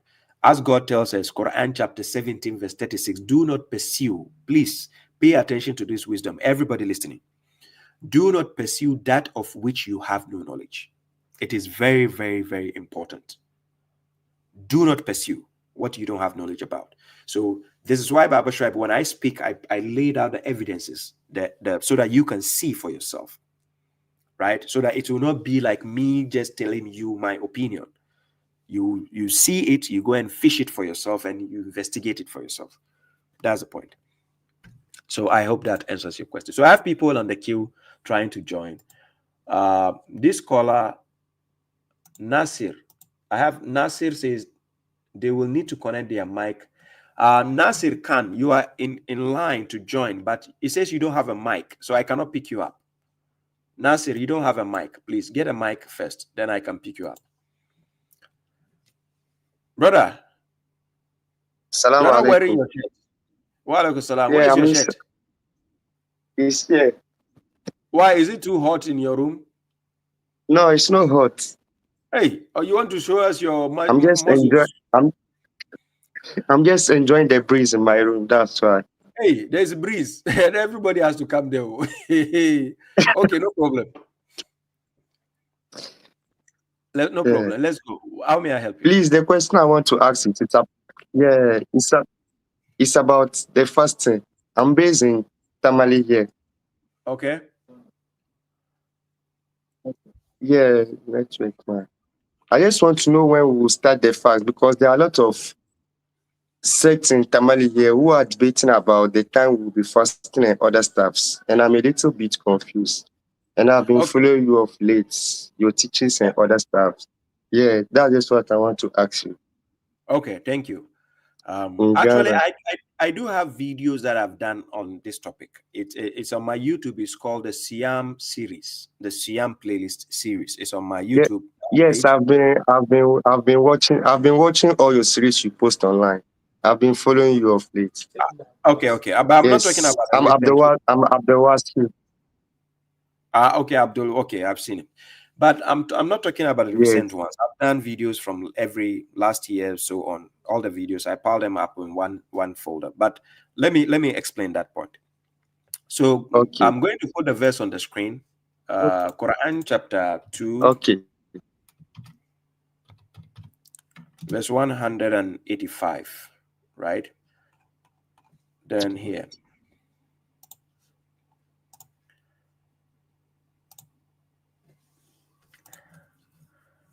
Let me see. Which one should I use? Yeah, I think this one is okay. Okay, so God says, yes, I can see. He says, Sharu Ramadan allazi unzila fihi al-Quran hudan linnas. The purpose of Ramadan, the month of Ramadan, God has revealed the Quran in that month to serve as a guidance for mankind. Then he says, وَبَيِّنَاتِ مِنَ الْهُدَى وَالْفُرْقَانِ. Then he says, فَمَنْ شَهِدَ مِنْكُمُ الشَّهَرِ. Right? So when we say shahr, we are talking about the month, and the month works with the moon. The month and the moon, they are cognates. That's why we call it month with the TH at the end. That is why you have the first day, second day, third day, fourth day, fifth, TH at the end, fifth, sixth, it keeps going, right? So we start with the first day, second day, third day, then it's going till the end. So it works with the moon, right? So the month, how to witness the month is by the what? The moon. Are you with me, Abdul Wasi? Okay, I think Abdul Wasi froze up, right? Okay, so how to witness the month is by the what? By the crescent. Okay, he froze. So Abdul Wasi, you froze up. Okay. Yes, so the crescent, we have waxing crescent and the waning crescent. So the waxing crescent is to show you the beginning of a month. So when God says, whoever witnesses the month among you, this is what he says. So whoever witnesses the month among you, the only way you witness the month before somebody else is you witness the crescent before somebody else. Just as, let's say, for example, somebody in Australia might see the crescent of the month and you might not have seen it yet in your country. You might be based in the US, you might not see the crescent, the waxing crescent yet. You might be based in Saudi Arabia, you might not see it yet. But somebody can be based in Ghana or Togo, and then they will see the waxing crescent before you. Right? So when they witness that crescent, that ahilla, then they can start the Siyam. So God spoke about the ahilla in Quran chapter 2 verse 189, as I explained earlier. Quran chapter 2 verse 189, God says, they ask you about what? The ahilla, the crescents. Then he says, say, they are timings for the people. So you use it for timings. So you know the beginning of something and then the ending of something. So in order to know the time for starting, the ahilla is there too, so that when you witness it, okay, you know, okay, marking the days of my Siyam. So I've seen the ahilla, so then I start. And same goes with the waning crescent. Then you know, okay, it is marking the end of the ahilla. So Abdul Wasi, if you're watching, I don't know if your network has gone off, or maybe if there's a power outage, light off or something, because now I heard that there's doomsaw in Ghana, like power outage. So if that is the case, then I'm sorry, but you can watch the program again to get your answer. Right? Amina says what? Sisters, as long as you are not sick, you can fast the whole Ramadan, even if you are in your period. Of course, as long as you are not sick, unless if your period causes you to be sick. Yes, because if you are sick, then God, you are exempted. Anybody who is sick is exempted. Quran chapter 2 verse 184. Yes, in Quran chapter 2 verse 184, God says the abstinence is for a limited number of days. Ayyamin ma'adudat. So whoever is sick among you or on a journey, then a number of other days. It doesn't mean you have to compensate for the days you missed. You don't need to compensate. As the sectarians tell you that, oh, since you missed those days, you have to recover for those days. No, where did God ever say that? God never said, since you missed these days, so you have to pay for those. No. He says, if you are sick or on a journey, let's say you are traveling. Let's say I'm traveling from Australia to Ghana. It might take you a long journey. You are exempted from fasting. You don't need to do that. You are exempted from it. So what you need to do is from Australia to Ghana, when you land in Ghana, then you do the other days in front of you. Right? So Zul says, fast it the month fully. It's a number of days. It's a limited number of days. So during the month, if you can do it fully, you do it fully. Just like giving charity. Charity, for whoever has the capacity to give more, he gives more. The one who can give less, he gives less. And this verse explains it. Quran chapter 2 verse 184.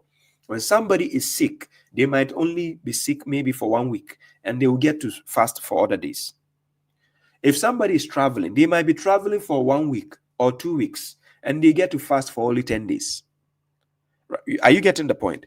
But when somebody has the capacity to do the whole month, it is the whole month. You fast the whole month. There's nothing, because God talks about the month in chapter 2 verse 185.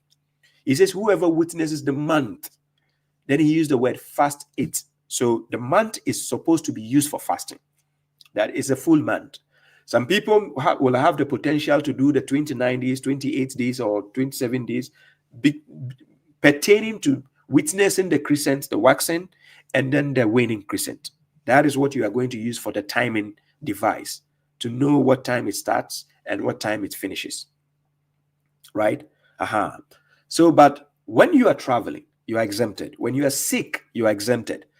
But whoever will endure it, meaning you suffer whilst doing it. Sometimes we have people who are doing the works of construction. If you think Ramadan will be difficult for you, then you have to rather ransom, or you redeem yourself by feeding a poor person. It serves as a compensation. You understand? Because you cannot fast, and God is not forcing you to put you in difficulty. Are you getting the point? There's no compulsion in the deen. So God is not putting a binding on you by force. You have to do this. No. It is the confused mushriks, the scholars out there who are confusing you and telling you, if you miss the salat, you have to compensate. If you miss siyam, you have to compensate. Hey, where did God say you compensate? Where in this clear Arabic book, where did God say compensate? God has made Islam very simple and easy. Quran chapter 22 verse 78, he says, he is the one who has chosen you and has not placed any difficulty upon you in the religion. So if God is saying he didn't place any difficulty upon us in the religion, why do you allow the scholars to make the religion difficult for you? I don't understand. Why do you allow them to tell you that when you miss salat, you have to compensate? When you miss even zakat, when you miss, they will tell you you have to compensate. When you miss siyam, they say you have to compensate. Where does it say that in the Quran? Nowhere. Nowhere. The word compensation, where God says you have to compensate for the, you do the same thing. No. So when we say ransom, this ransom God has given has nothing to do with your fasting. As the mushriks are telling you that when you miss 2 days, you have to, in the next month, you have to do the 2 days again. Hey, where? So the verse I put on the screen. Yeah, sorry. Abdul Wasi, I've answered your question, but I will pray and hope if you are able to rewatch this part again, then you get your answer, right? I've already answered your part, but I'll pray after this session, please rewatch this program to get your answer, okay? Yes. So,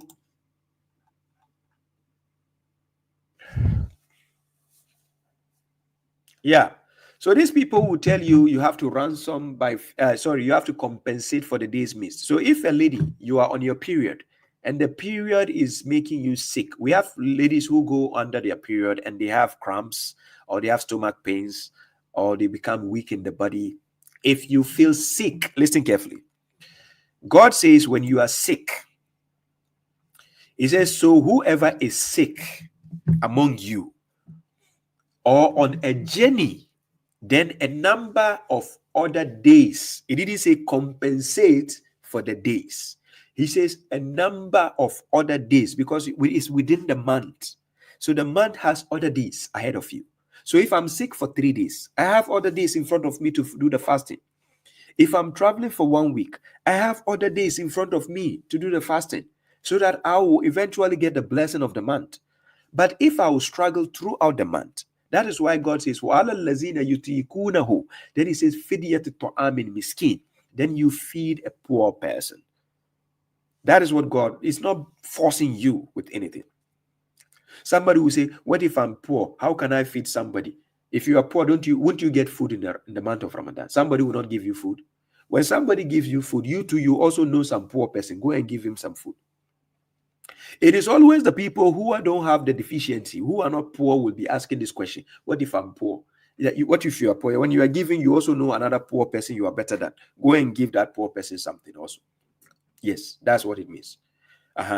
So as for those who will suffer it, then he says what? It's a ransom of feeding a poor person. Yes, a ransom of feeding a poor person. What do I have here?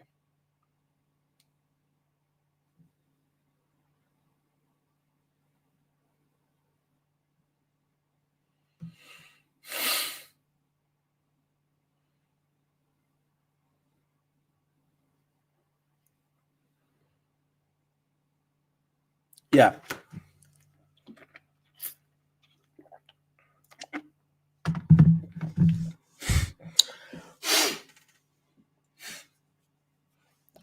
So let's. Is there any question I've missed again? Is there any question I've actually missed?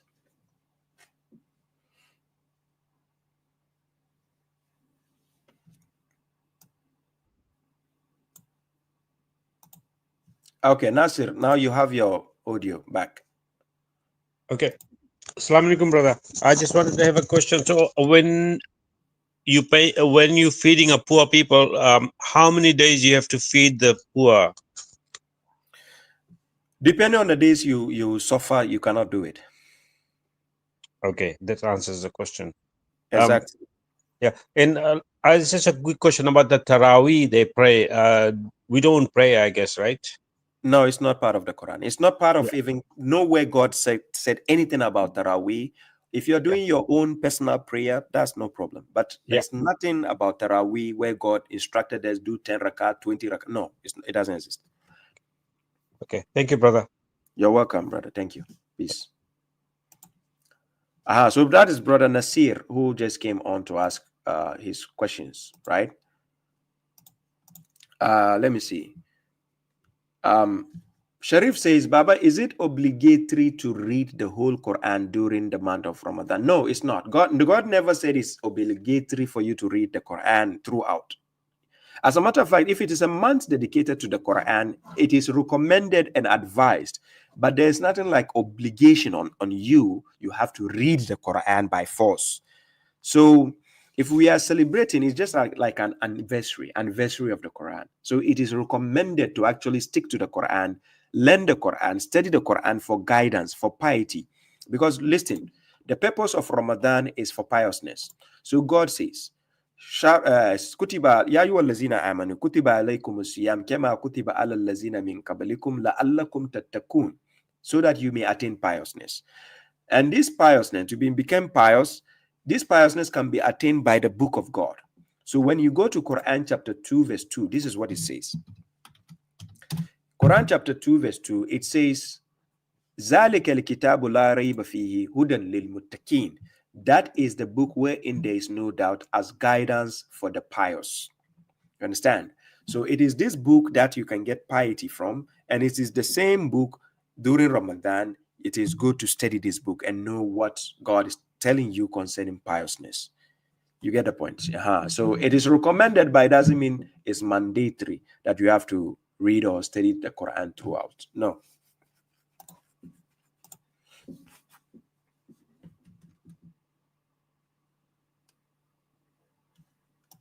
Okay, so what does fasting do, and why did Allah say to us to fast? I just told you the answer. Quran chapter 2 verse 183, so that you become pious. Because to understand what piety is, when we say somebody should become pious, it's about having or showing or expressing reverence for a deity. So you are showing the sign of respect to God. Meaning, if God says abstain from this, you can abstain. Don't touch this, you will not touch. Don't do this, you will not do this. It shows that you have self-control. You understand? Imagine seeing this water bottle, and then you don't have to drink it for a period of time. Imagine seeing a delicious food that you like, and you don't have to touch it for a period of time. Imagine seeing your mate or your spouse. You understand? And you have the desire, you want to just go and copulate with them, but then you are thinking, oh, I'm fasting, so I need to wait at a better time. So it's just to help you to control your desires. That's why we call it abstinence. The literal meaning of the word siyam is abstinence. Abstinence is meaning you are not only avoiding from food and water, you are also avoiding lust. This is it. Quran chapter 2 verse 187. In Quran chapter 2 verse 187, when God says, Uhilla lakum laylatan siyam rafathu ila nisaikum. So God says, lawful for you is the night of the abstinence to last after your wives, or you understand, your women. They are a covering for you, and you are a covering for them. God knows that you had been cheating yourselves. And it's talking about the past, because the Siyam was actually prescribed for those before you. So that is the reason why we do the abstinence. It actually teaches you how to have self-control in order to have piousness. That is the main objective.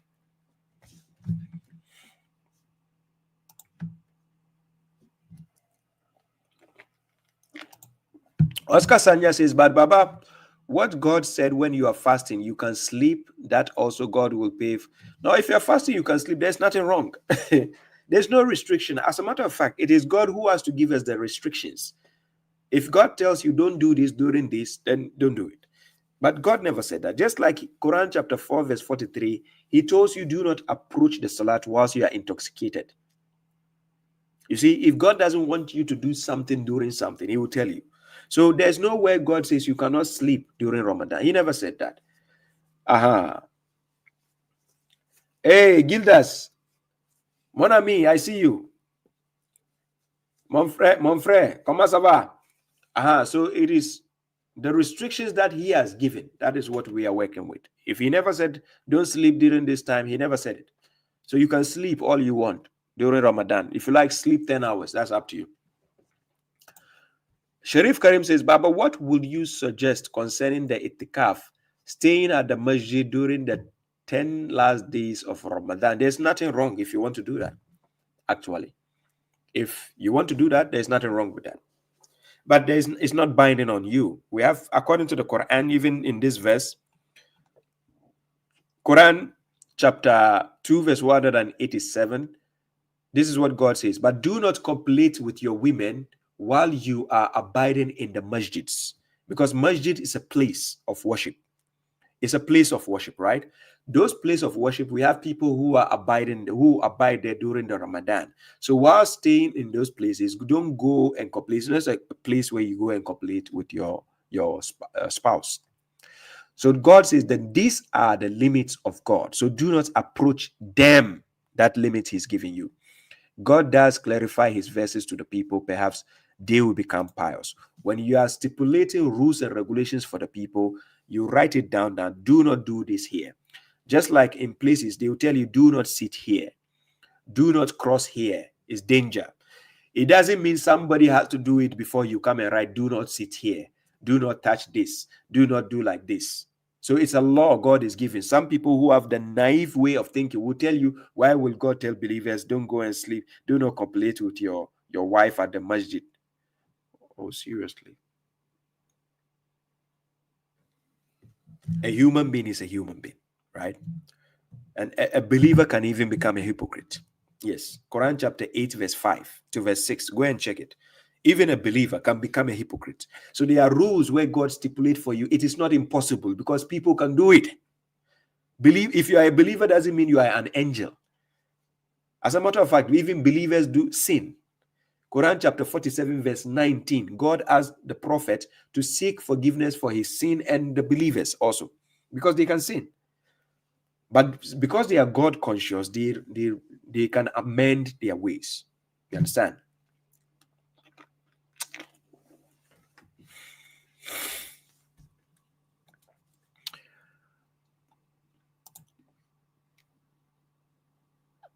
Yes, the abstinence, it doesn't have any good effects on mushrik's brain to reason appropriately. They cannot reason because they have been told that Iblis, the devil, has been chained. That's what the sectarians have been told. They told them that during Ramadan, the devil has been chained and the gates of heaven is open.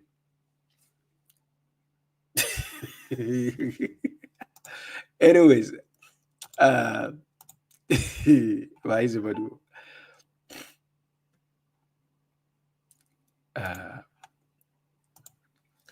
yes, Little Rock says, thank you for the gifts. Anyways, Baba, why the Great Quran translation doesn't ship to Turkey? How can I get a copy here? May Allah bless you. It does ship to Turkey. You go to payhip.com/natsal. You go there, it ships to Turkey. I think so. If it doesn't ship, then try holivy.com/shop/natsal. I think I can type it in the comment section. I don't know if Facebook Send me a message on WhatsApp. I'll just give you the link where you can get it. Send me a link on WhatsApp, then I'll show you where you can get it. Send me a message. I'll send you the link. Thank you. So then they say the devils have been changed during Ramadan. It has been chained.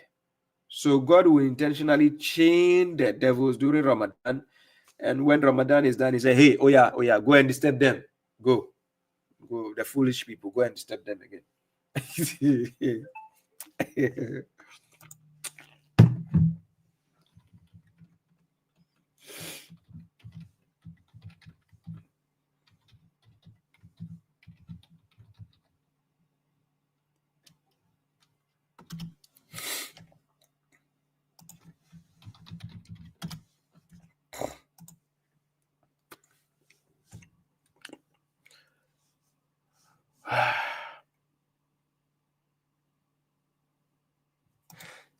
Yeah, thank you very much, Sister GS. Yes.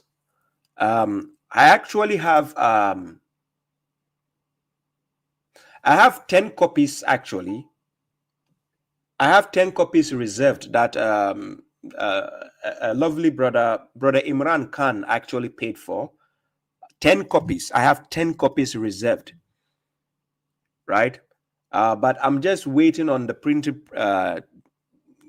press to give me the go ahead of submitting the copies where they can print extra copies. Then we can actually give it to, some selective people who actually deserve it, for free. That is the less privileged people. I don't think, okay, for some people in Ghana, there's a promise that some people in Ghana are going to get the Quran. And that is actually a promise I pledged whilst I was in Ghana. Because of the printing issues in Ghana, we couldn't get it fulfilled. But when I came back, yes, we even though I was in Ghana, I was able to give some people some of the copies, right? And kind courtesy, brother Imran Khan, God bless you for your support. But then now we are working on it. I have 10 copies, which is already being bought and paid for. A brother who can actually, which we have to actually give to some people, right? Yes, Sister JS, no problem. I appreciate the support. Yes, I will send you the link. You can send me a message, then I'll send you the link where you can get your copy. I appreciate the support. God bless you. Yes, brother, Little Rock. Yes, I think on my page there is the link, right? Is it? Am I right on this? Is it?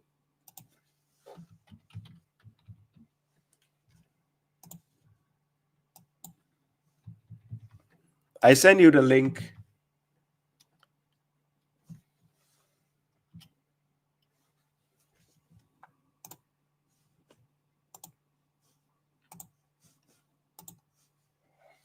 Yes.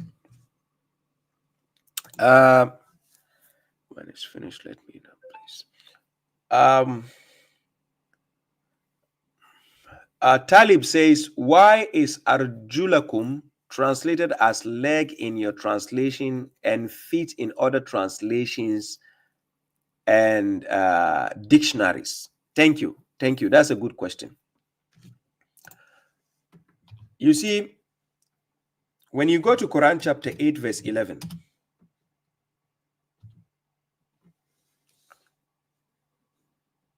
you see the proper word. When we say kadama, kodama, plural form is akdam. That is what we call the foot or your feet or foothold. Akdam means your feet. And it's mentioned in Quran chapter 8 verse 11. And not only that, it has been mentioned with in a lot of chapters. The proper word kadama is foot, or akdam means your feet or your feet, right? Feet. No S at the end. Feet. Now, that is the proper word for feet. When we say the arjulakum, we are talking about your legs. Literally, that's your legs. So in my translation, you see I mentioned the krura, which actually signifies your limbs. Any part starting from your kneecap or below your kneecap going downwards to your heels. And it's mentioned like that. So when you check from my translation, I put it on the screen. Chapter 5, verse 6. Here. This is my translation of chapter 5, verse 6. It says, "O you who have believed, when you get up for the salat, then wash your faces and your hands to the elbows, and wipe with your heads and your legs." So then I put into bracket your krura. The krura is showing your limbs. You can search the word krura to understand what it means. Salaam alaikum, Mom. Carol Kirby, you're welcome. God bless you. Kindly search the word krura to understand what it means, right? Krura. Now this krura, then I translated ila. So ila is towards, going from a location to a location. So now hypothetically, if the translations of other people are telling you, you wash your feet, so you wash your feet to where? They are telling you wash your feet, and wash your feet to the what? You see, when God says wash your hands, he says wash your hands towards to your elbows. Do you see the length? Wash your hands to your elbows. When you take the word arjula mention, this is talking about the limbs, your limb. So this limbs is talking about you wipe it to the heels. So with me, including your feet to the heels, because you are wiping all over going to the heels. Are you getting my point? So I think I have one of the tutorial videos. Is it the methodology video or something on my YouTube where I actually showed that in one of my listing. So that is why the translation is like that. I'm basing it on the criteria God uses in the Quran, not from what the way people think they are translating or something. So when we say arjula, your legs, some people can use that to mean the feet. But let me explain this further so people can understand what I mean. Here.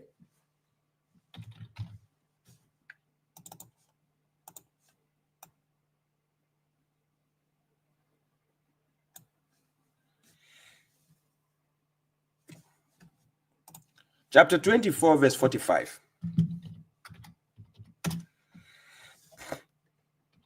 Actually, this question is off topic, but I just need to explain it further because some people might have this misconception. In Quran chapter 24, verse 45, it says, God created every creature from water, and of them is one who walks on its belly, right? And of them is one who walks on two legs. And of them is one who walks on four.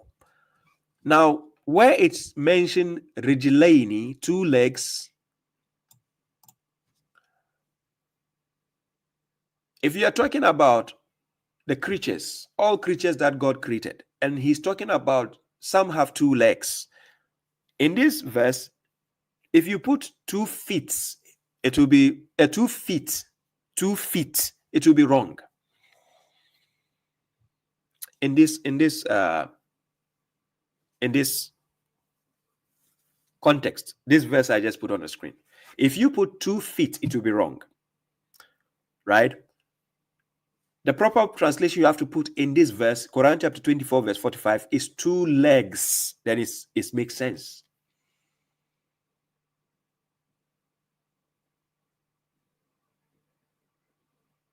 Are you getting my point?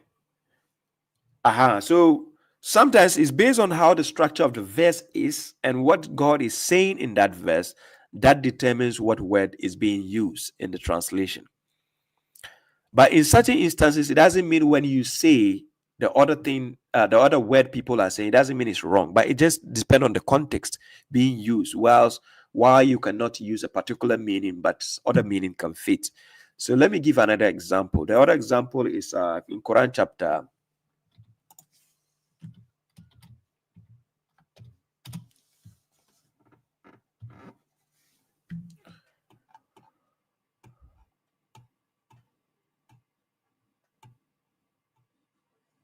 Yes, Quran chapter 6, verse 65. Yeah, salam to you, Abu Thomas. In Quran chapter 6, verse 65, it says, say, he, God, is able to send punishment upon you from above you or from beneath your legs.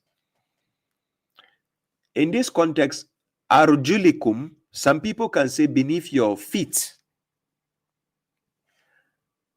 It can still make sense when you say beneath your feet, or beneath your legs is more appropriate because it doesn't give you any. Everybody knows legs. It can be with my thighs and my combined. So beneath your legs, yes, is more befitting. It erases any doubt. But when we say beneath your feet, it's like we are trying to just pinpoint and be specific. Whilst the feet, God has a proper word for the word feet in the Quran, or foot in the Quran. You see, so by this understanding, let me see anatomy, right? I'm going to show something. Chapter 16, verse 94.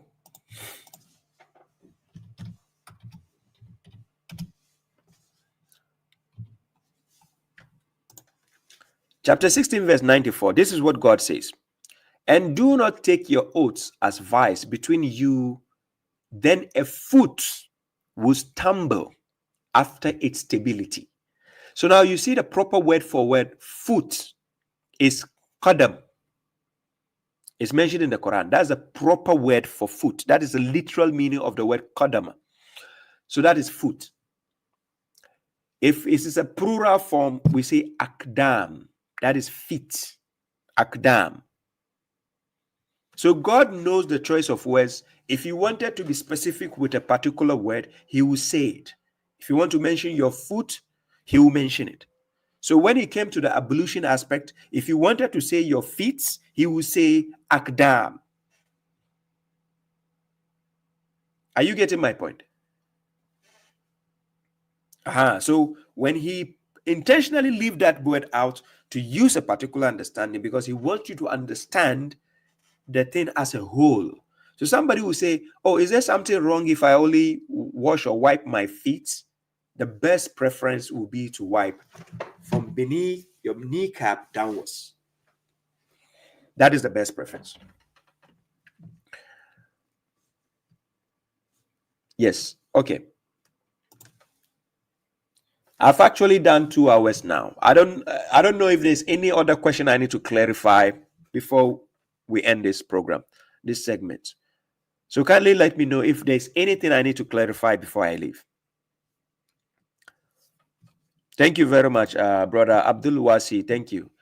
I appreciate you. God bless you too. JS says one more. Please bring the question before I go, please. Just bring the question. I'm exhausted. I only slept for 4 hours. From yesterday, I only got 4 hours sleep.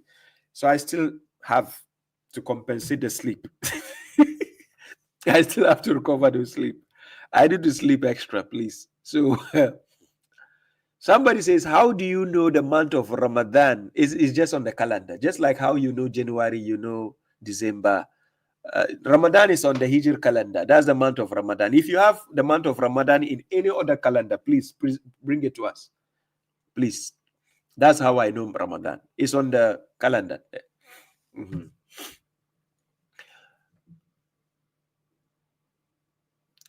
Yeah, thank you very much, Balogun Olayinka. Thank you very much.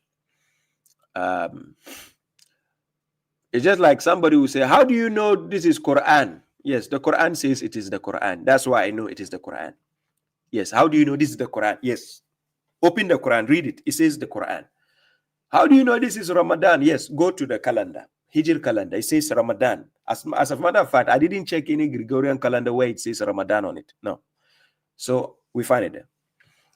So Adeyemo says, but it is not from the people you claim their sources are corrupted. Which people? Please, this is interesting. Can you call my number? Let's have a discussion, please. Please call my number, right? I just want to have a discussion with you. Please call the number. Because I was about to go, but you got me.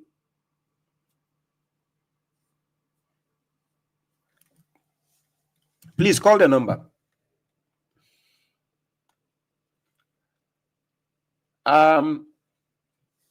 Is it KSX?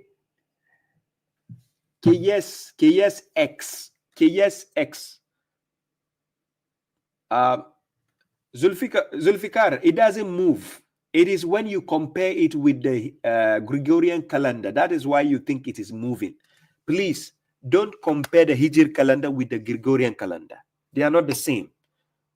Hijri calendar moves in its own cycle. It's a lunar calendar. So don't compare it with the Gregorian. That's why you are thinking it's moving, because the calculation is not the same. Gregorian calendar is based on the sun and the moon. It's a lunisolar calendar. So the way they're counting will not equate with the way the lunar calendar works. So that's why you are thinking when you compare, it moves. You see this year, it is in March. Next year, it is in February. Then like that. Because you are in the Western world, so you are comparing it to the Western calendar. That is where the confusion is. When people are based in Saudi Arabia, or they are based in the Arabian Peninsula, they don't tell you Ramadan has, why is it moving? It's moving for where? Going to where? It doesn't move anywhere. It is where it is. It's a cycle going around and coming back. You understand? So don't let the English Gregorian calendar confuse you, please. Thank you very much, Little Rock. God bless you, brother. Yes. Is it Kayes X? You can send me a message on TikTok. I will give you the link. The link is actually, I don't know, can I put it on my page on? Yeah. This is the link where you can get a copy. It's www.payhip.com/natsal, or you go to www.holvi.com/shop/natsal. That's where you can get the copy of the hard copy of the Quran, right? I put it on the page here on my Facebook and YouTube. Sister KS, I don't know if you can see it, but please send me a message on TikTok. Then I'll give you the link, right? Thank you. Adeyemo, I don't see your link. I don't see your call anywhere. Please call me before I go. I'm getting exhausted. Please. Thank you very much, brother Little Rock, for your super chat. Thank you. God bless you.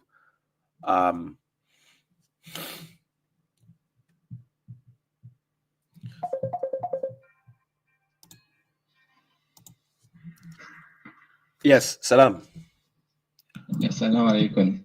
Yes, your name, are you Adem? Is it Adeyemo or what? Yeah, Stephen.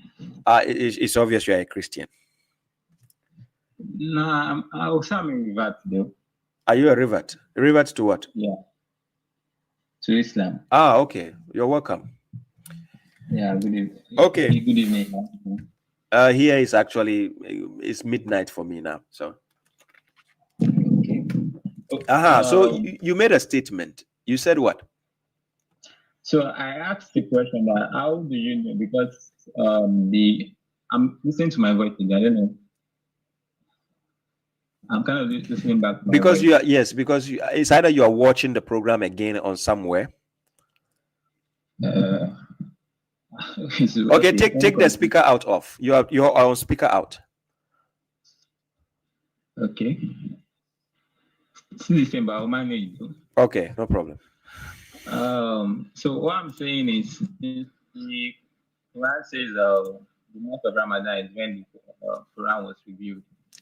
So how do we know which month it is? When the Quran was completed or when it was first revealed? Now, what is your question now specifically? Now you're asking complex questions now. I'll ask you a question first. Yeah, you made a statement in the comment section, and I said, come on and ask me that question because I want my audience to hear that question. So repeat that question. Let me ask it. I asked you that how do you know when is the month of Ramadan? Thank you. Then you refer back to their calendar, and I said, whose calendar? Wait. You said their calendar. Whose calendar? the Islamic counting of the put it months or Just stuff like just that. say the Arabian calendar. Yeah, the Arabic calendar. So I because I knew that the Ramadan period was when the Quran was revealed. So if you are making reference to that calendar, it means you are taking from the book you claim was corrupt, like their sources. How is a calendar based on their book? Let it make sense. Do you understand how many years was the calendar? The calendar they are using right now, the Arabs are using. What do you know what year they are in right now? I'm not really using it basically. Okay, so let's use this analogy. The calendar is 1,446 years old. How many years did it take for the hadith to come after the Prophet? I think 250. 200 years after the Prophet. Yeah. After the Prophet. And the Hijri calendar was there at the time of the Prophet.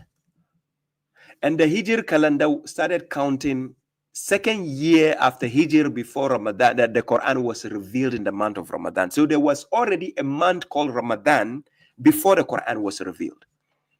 And I did a lecture on it. I have a YouTube channel video on that. It's in my Siam series. I showed how the calendar evolved. So when you people are saying that their calendar, whose calendar? The Hadith people? Okay, maybe where I misunderstood your point was because the verse clearly says the month of Ramadan is when the Quran was revealed. Thank you. So it's attaching to when the Quran was revealed. Thank you. So the month of Ramadan was already there. Just like I tell you, the month of January was when this thing happened. Or the month of March was when this thing happened. Or the month of April was when I had my child. It means the month of April is already there before my child came. Why will God say the month of Ramadan is the month in which the Quran was revealed? Then you come and tell me that that calendar belongs to the Hadith people. Now let the logic work for me. Let it work. Yeah. How will it resonate with logic? Yeah.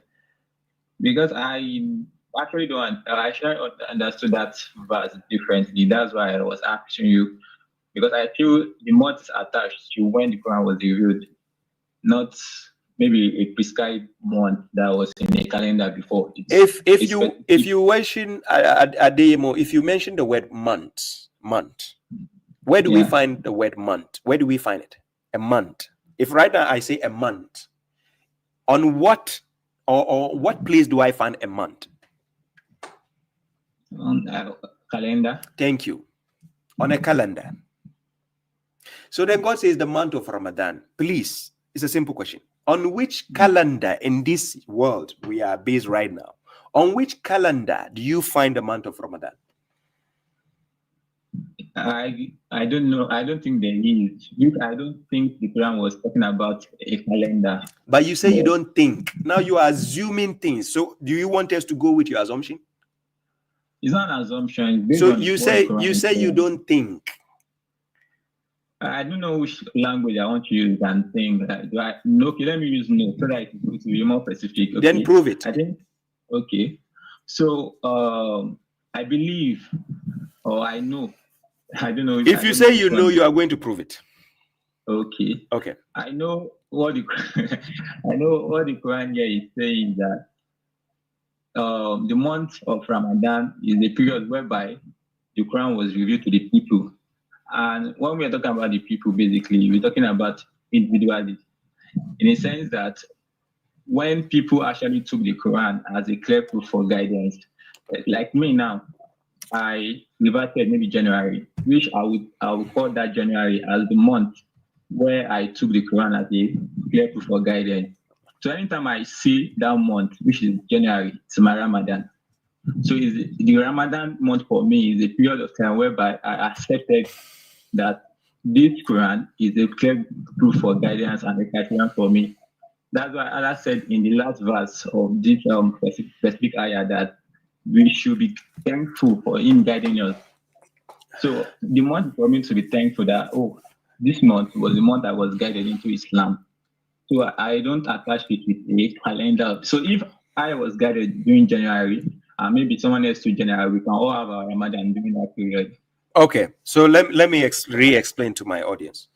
So, Brother Ade Yemu says that if you happen to chance upon the Quran in the calendar of in the month of February, that is your Ramadan, because that's the first time you chance upon the Quran. So that you accepted it too. Okay, then you accepted the Quran okay, that the clear proof and the criterion and whatever. So that is your month of Ramadan. Then if somebody also witnessed that this thing in December, December is his month of Ramadan. Yeah. But when we check from the Quran, is that what the verse said? That's what I'm saying. The Quran attached the month of Ramadan to when the Quran was revealed to these people as a clear proof of guidance. To which people? To which people? Wait, to which people? We people, like that's people in general, like okay, you, me. It talks about as a guidance for mankind. Yeah. So how did the mankind get the Quran at once in the month of Ramadan? How did they get it? That's it. That's why I think in the middle verse it says whoever sees the month. So it picks out the person, like whenever you see the month, you should what? Fast, either abstain or fast for the days or for the 6 days of that month. Are you reading with the context, or you are just taking that verse to put your understanding? Now, from the context, let me go to because the context starts from 183. Yeah. Okay, from 183 is talking to the believers. So let it make sense that which believers is it talking to? It says, "Oh, you who believe, abstinence is prescribed to you as it was prescribed to those before you, so you may become one of those of the pious." So this is talking to the believers. And it says it has been described to those before us. And those before us, I don't think they have any form of I was a Christian though, so but they have this. God never said Christians. He says believers. He's talking to believers. Right. So stop assuming, or don't say you don't think. Forget about that. I told you when you say things, I need to hear things you can prove. If it's assumption, then everybody can assume. I know. I mean, let me use my word. I know that those who believers basically are those that have no doubt that in the existence of God and they believe in God. So those before, and there is not really an evidence that there is a one period that this is the time that they are fasting. It's more of these people are fasting at this time, these people are staying from this time. Then continuing on the verse, it says, "For a limited number of days, whoever is sick among you," then goes on to give about the ransom and the feeding of anything.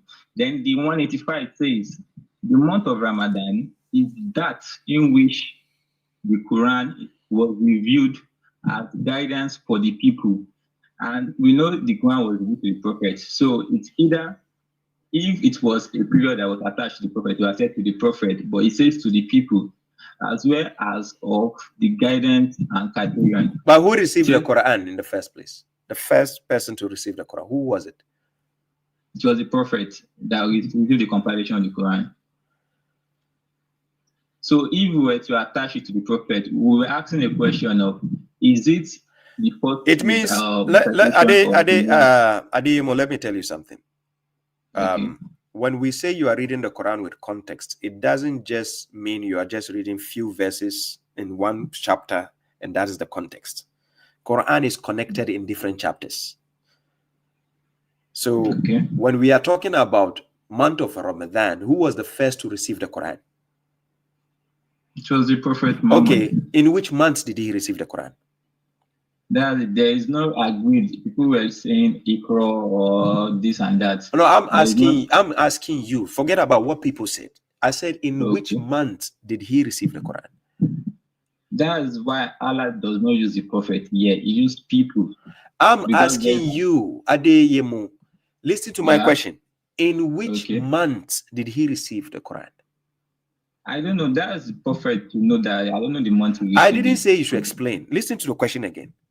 In which month did he receive the Quran? I don't know the month you received. Okay, so if you don't know, we have nothing to listen to you. Then you don't know. But how do you insert the prophet when the Quran tells its people? Okay, let's go to the verse where the Quran say people. Let's go. Quran chapter 2 verse 185. Where does it say people receive the Quran? In the verse. It's clearly in the second line. No, read it. No, read it. Okay. It says the month of Ramadan is that in which the Quran was revealed as guidance for the people. Okay, so it was revealed as guidance. Did he say it revealed it to the people directly? To the people. That's what I'm saying, that this when you say review, it's just like when Allah used this review to the bees and stuff. It's just like an inspiration. So when just like God is still living now. Let me give you an example here. Look, let me give you an example. Okay. I'm putting a verse on the screen. You see I'm that? not on YouTube, I'm on your Quran basically. Okay, no problem. So, chapter 28, verse 85. It says, indeed, the one who has enjoined the Quran on you, and it's a second person pronoun. A second person pronoun attributed to the prophet because he's the first to receive the Quran. Yeah, thank you very much. Imran Khan, salam to you. I appreciate it. I saw your message. I couldn't just pay attention, but thank you.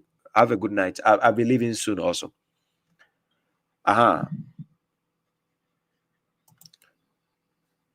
Indeed, the one who has enjoyed the Quran on you will return you to a place of return. So when God says he has revealed the Quran in the month of Ramadan as guidance for the people, he has to reveal it through somebody before the people will get the guidance. It doesn't mean the Quran just came down straight and is going to the people directly like that. So let's use logic to connect verses. Don't just isolate a verse and start assuming. I ask you, which month did the prophet receive the Quran? You say you don't know.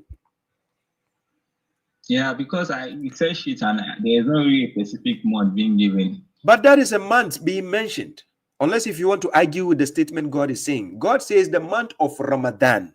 You said it's not a specific month.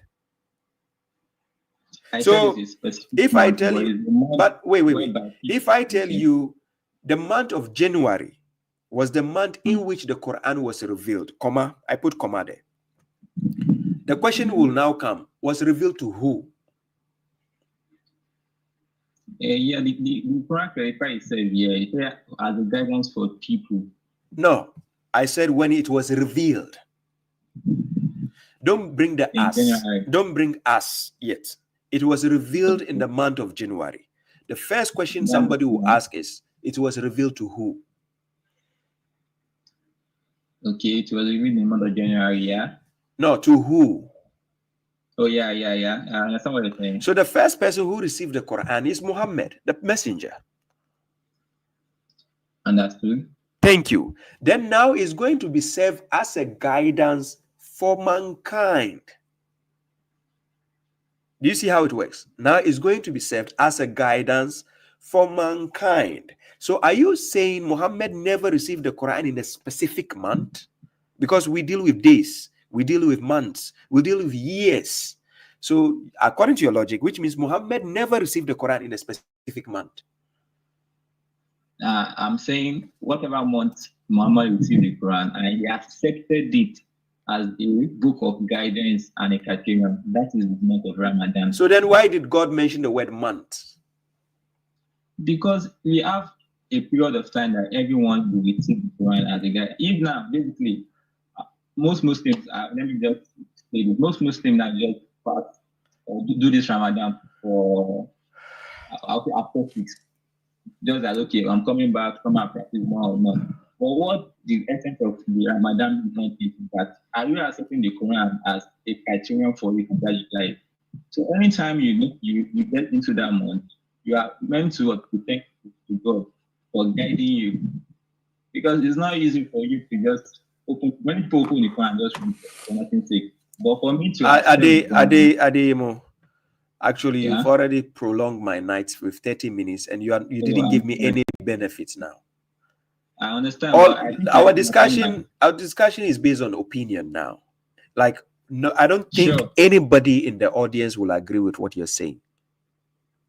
Maybe I don't know, but I believe the Quran is clear here on it says whenever you see the month, so it's individual on its own. I can't be looking for calendars and saying, oh, this is it. Where This is when that's why I ask you a logical question. Where do we find a month? A month. When the word a month is mentioned, where do you find it? Where do I find You find the it on month? the calendar. The Quran. No, you find a month on a calendar. That is where that is where months belong. Months don't belong on their own. They belong in calendars. That's where a month belong. Or where does let me ask you a logical question. Where does a month belong to? Where does it belong?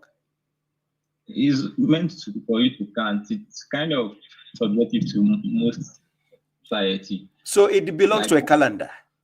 Yeah, sure. Because where else do we find a month? Where do we find a month again? If not a calendar, where do we find it? In everyone, my own month, my Ramadan on my calendar month here. But that is a calendar still. But there's no Ramadan on it. Oh my God. Ramadan on calendar. I said on the Hijri calendar. It's on the calendar. That's what I say. Look, so there is no calendar in this world apart from the Hijri. So let me ask you a question. So when Allah said it has been prescribed to people before, you mean even before there was Ramadan on their calendar? He said the abstinence. Use your logic to understand what God is saying. Don't twist God's words. God says the abstinence is what has been prescribed to people before. He didn't say the month of Ramadan is what has been. Wait. Has the Quran been revealed? Wait. Has the Quran been revealed to the people before Muhammad? No, that's what I'm asking. Thank you. So the logic you are asking me doesn't hold water here.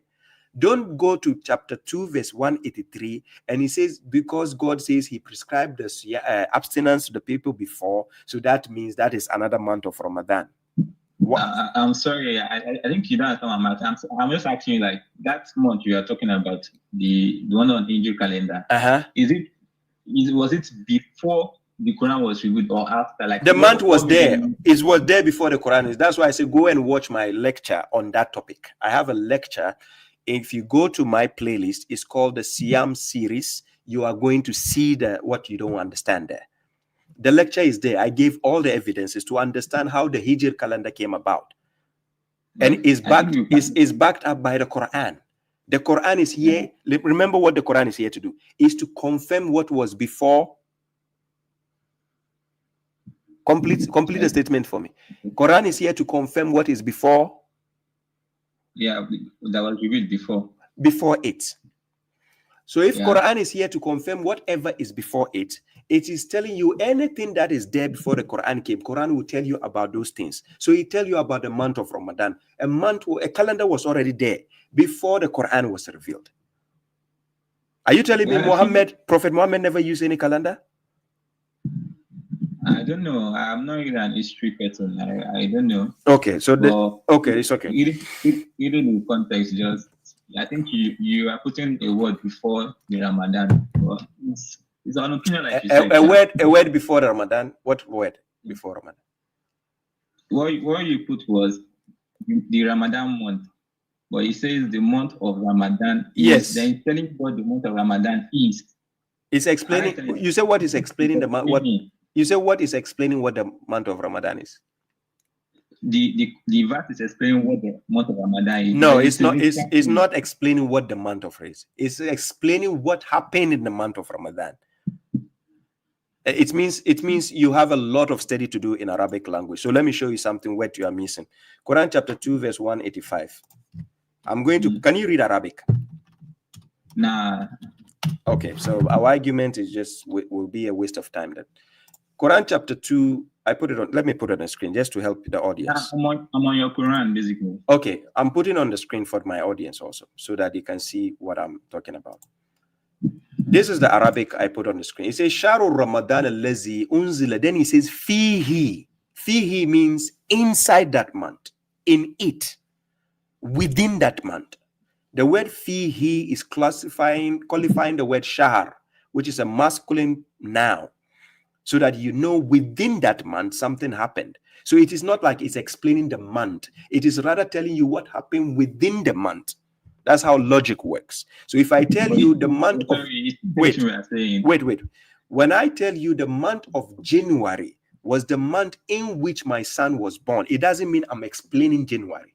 I'm rather telling you an event which happened in January. That's how logic works. So if you say that verse is explaining the month of Ramadan, then I'm sorry. You have a lot of study to do.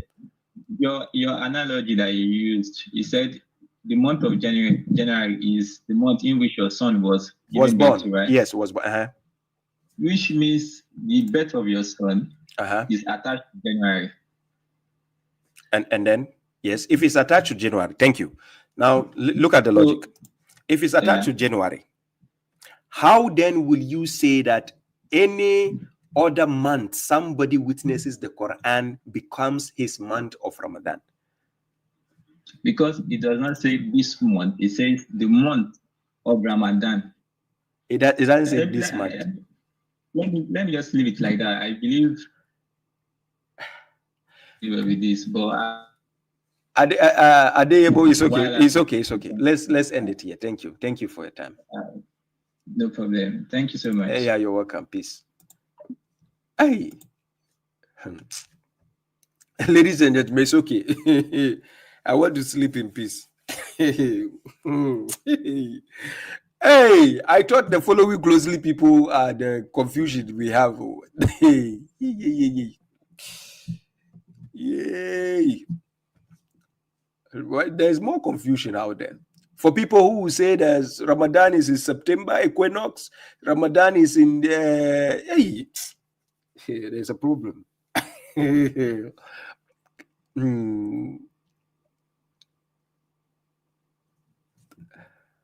Look at somebody. He says there is no way Ramadan move once it is in summer, once it's in spring. You are based in the Western world. You are talking about summer and spring. Go to Africa. Go to Ghana. What do you call spring and summer in Ghana? Ghana has nothing called summer. Has nothing called spring. What is wrong with this kind of people? I don't understand. Perfume, please. I have energy. Please, can you call also? You should call. Let's see your heebie-jeebies. Please call. Please call.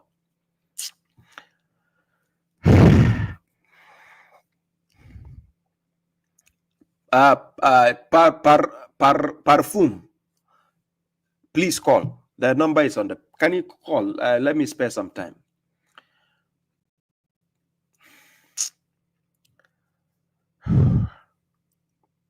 Yes, you start looking for the crescents. JS,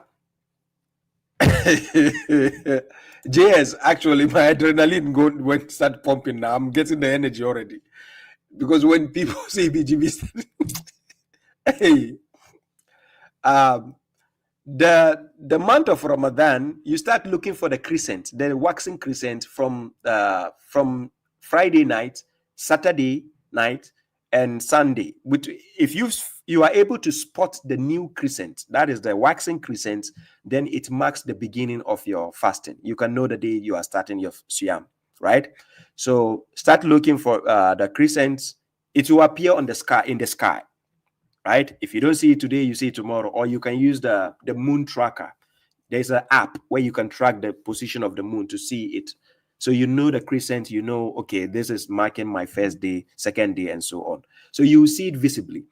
Somebody can be based in Australia, they might see it on Friday night, or they might see it on Saturday night, depending. And somebody can be based in the US, they might see it on Saturday morning or afternoon, because the moon doesn't have a specific time. It can appear in the night, it can appear in the daytime, it can appear in the afternoon, anytime.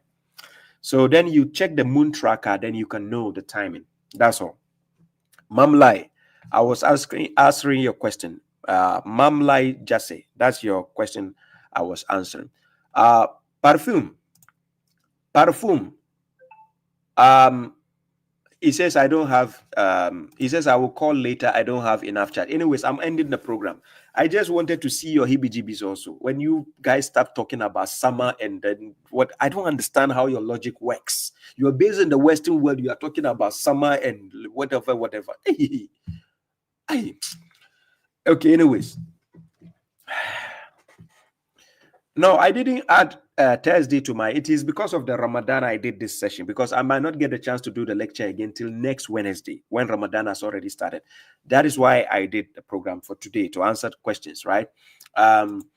Henry Diaz says, brother, in chapter 4 verse 15, the Fahisha mentioned, is it some sexual act that involve women and two men?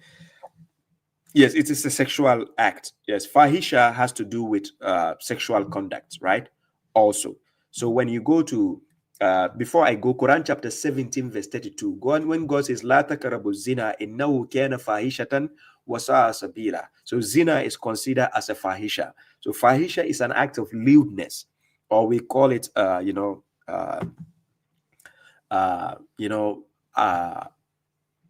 will I say, something of obscenity, right? Somebody says, I'm from Middle East and it is spring in 1 month. Okay. Shurulini, yes, the heebie-jeebies. I don't know why the heebie-jeebies is too much online. Yes, Abu Tobas, the brother is mixing his past faith with his newfound faith. Yes. Ladies and gentlemen, thank you very much. I need to sleep enough because it's 2:30 already. I need to get enough sleep. I'm very, very tired. Yesterday, I did a lecture. I stayed up for 7 hours. I only slept for 4 hours, which is not good. So I need to get enough sleep, right? I was actually not in the mood to be pumped, but I think somebody just changed my adrenaline. It just made me just, vibrated all of a sudden. I don't know how people's brain work. Factory reset has to come back again. We need to factory reset the way people think, right?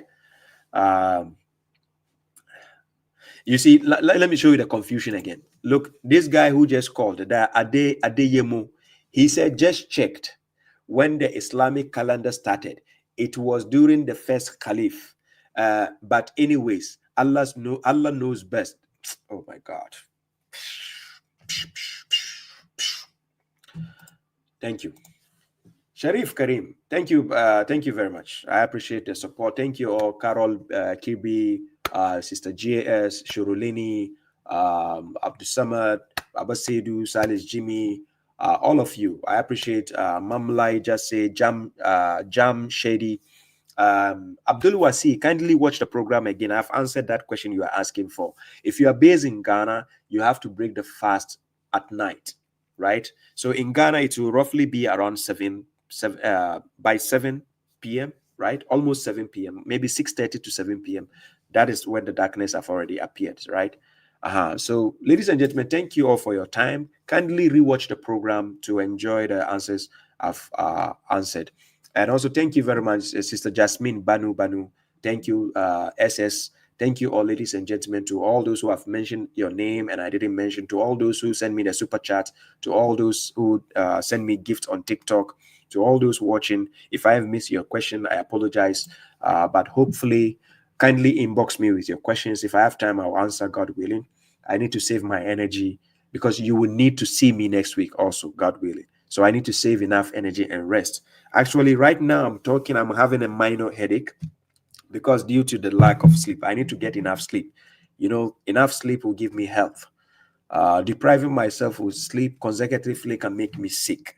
So I don't think anybody wants to see me sick. So, ladies and gentlemen, thank you all for your time. Ola, Helal Ahmed, Bukola, thank you all, ladies and gentlemen. I appreciate the support. Sister Diana, Zuleika, Quran is enough. Abdul, Rashid Green, Brother Karim. Thank you all, ladies and gentlemen. I appreciate your support. God bless you again. Till we meet again next week. Peace. Always give them a reason to remember your name. The correctional officer.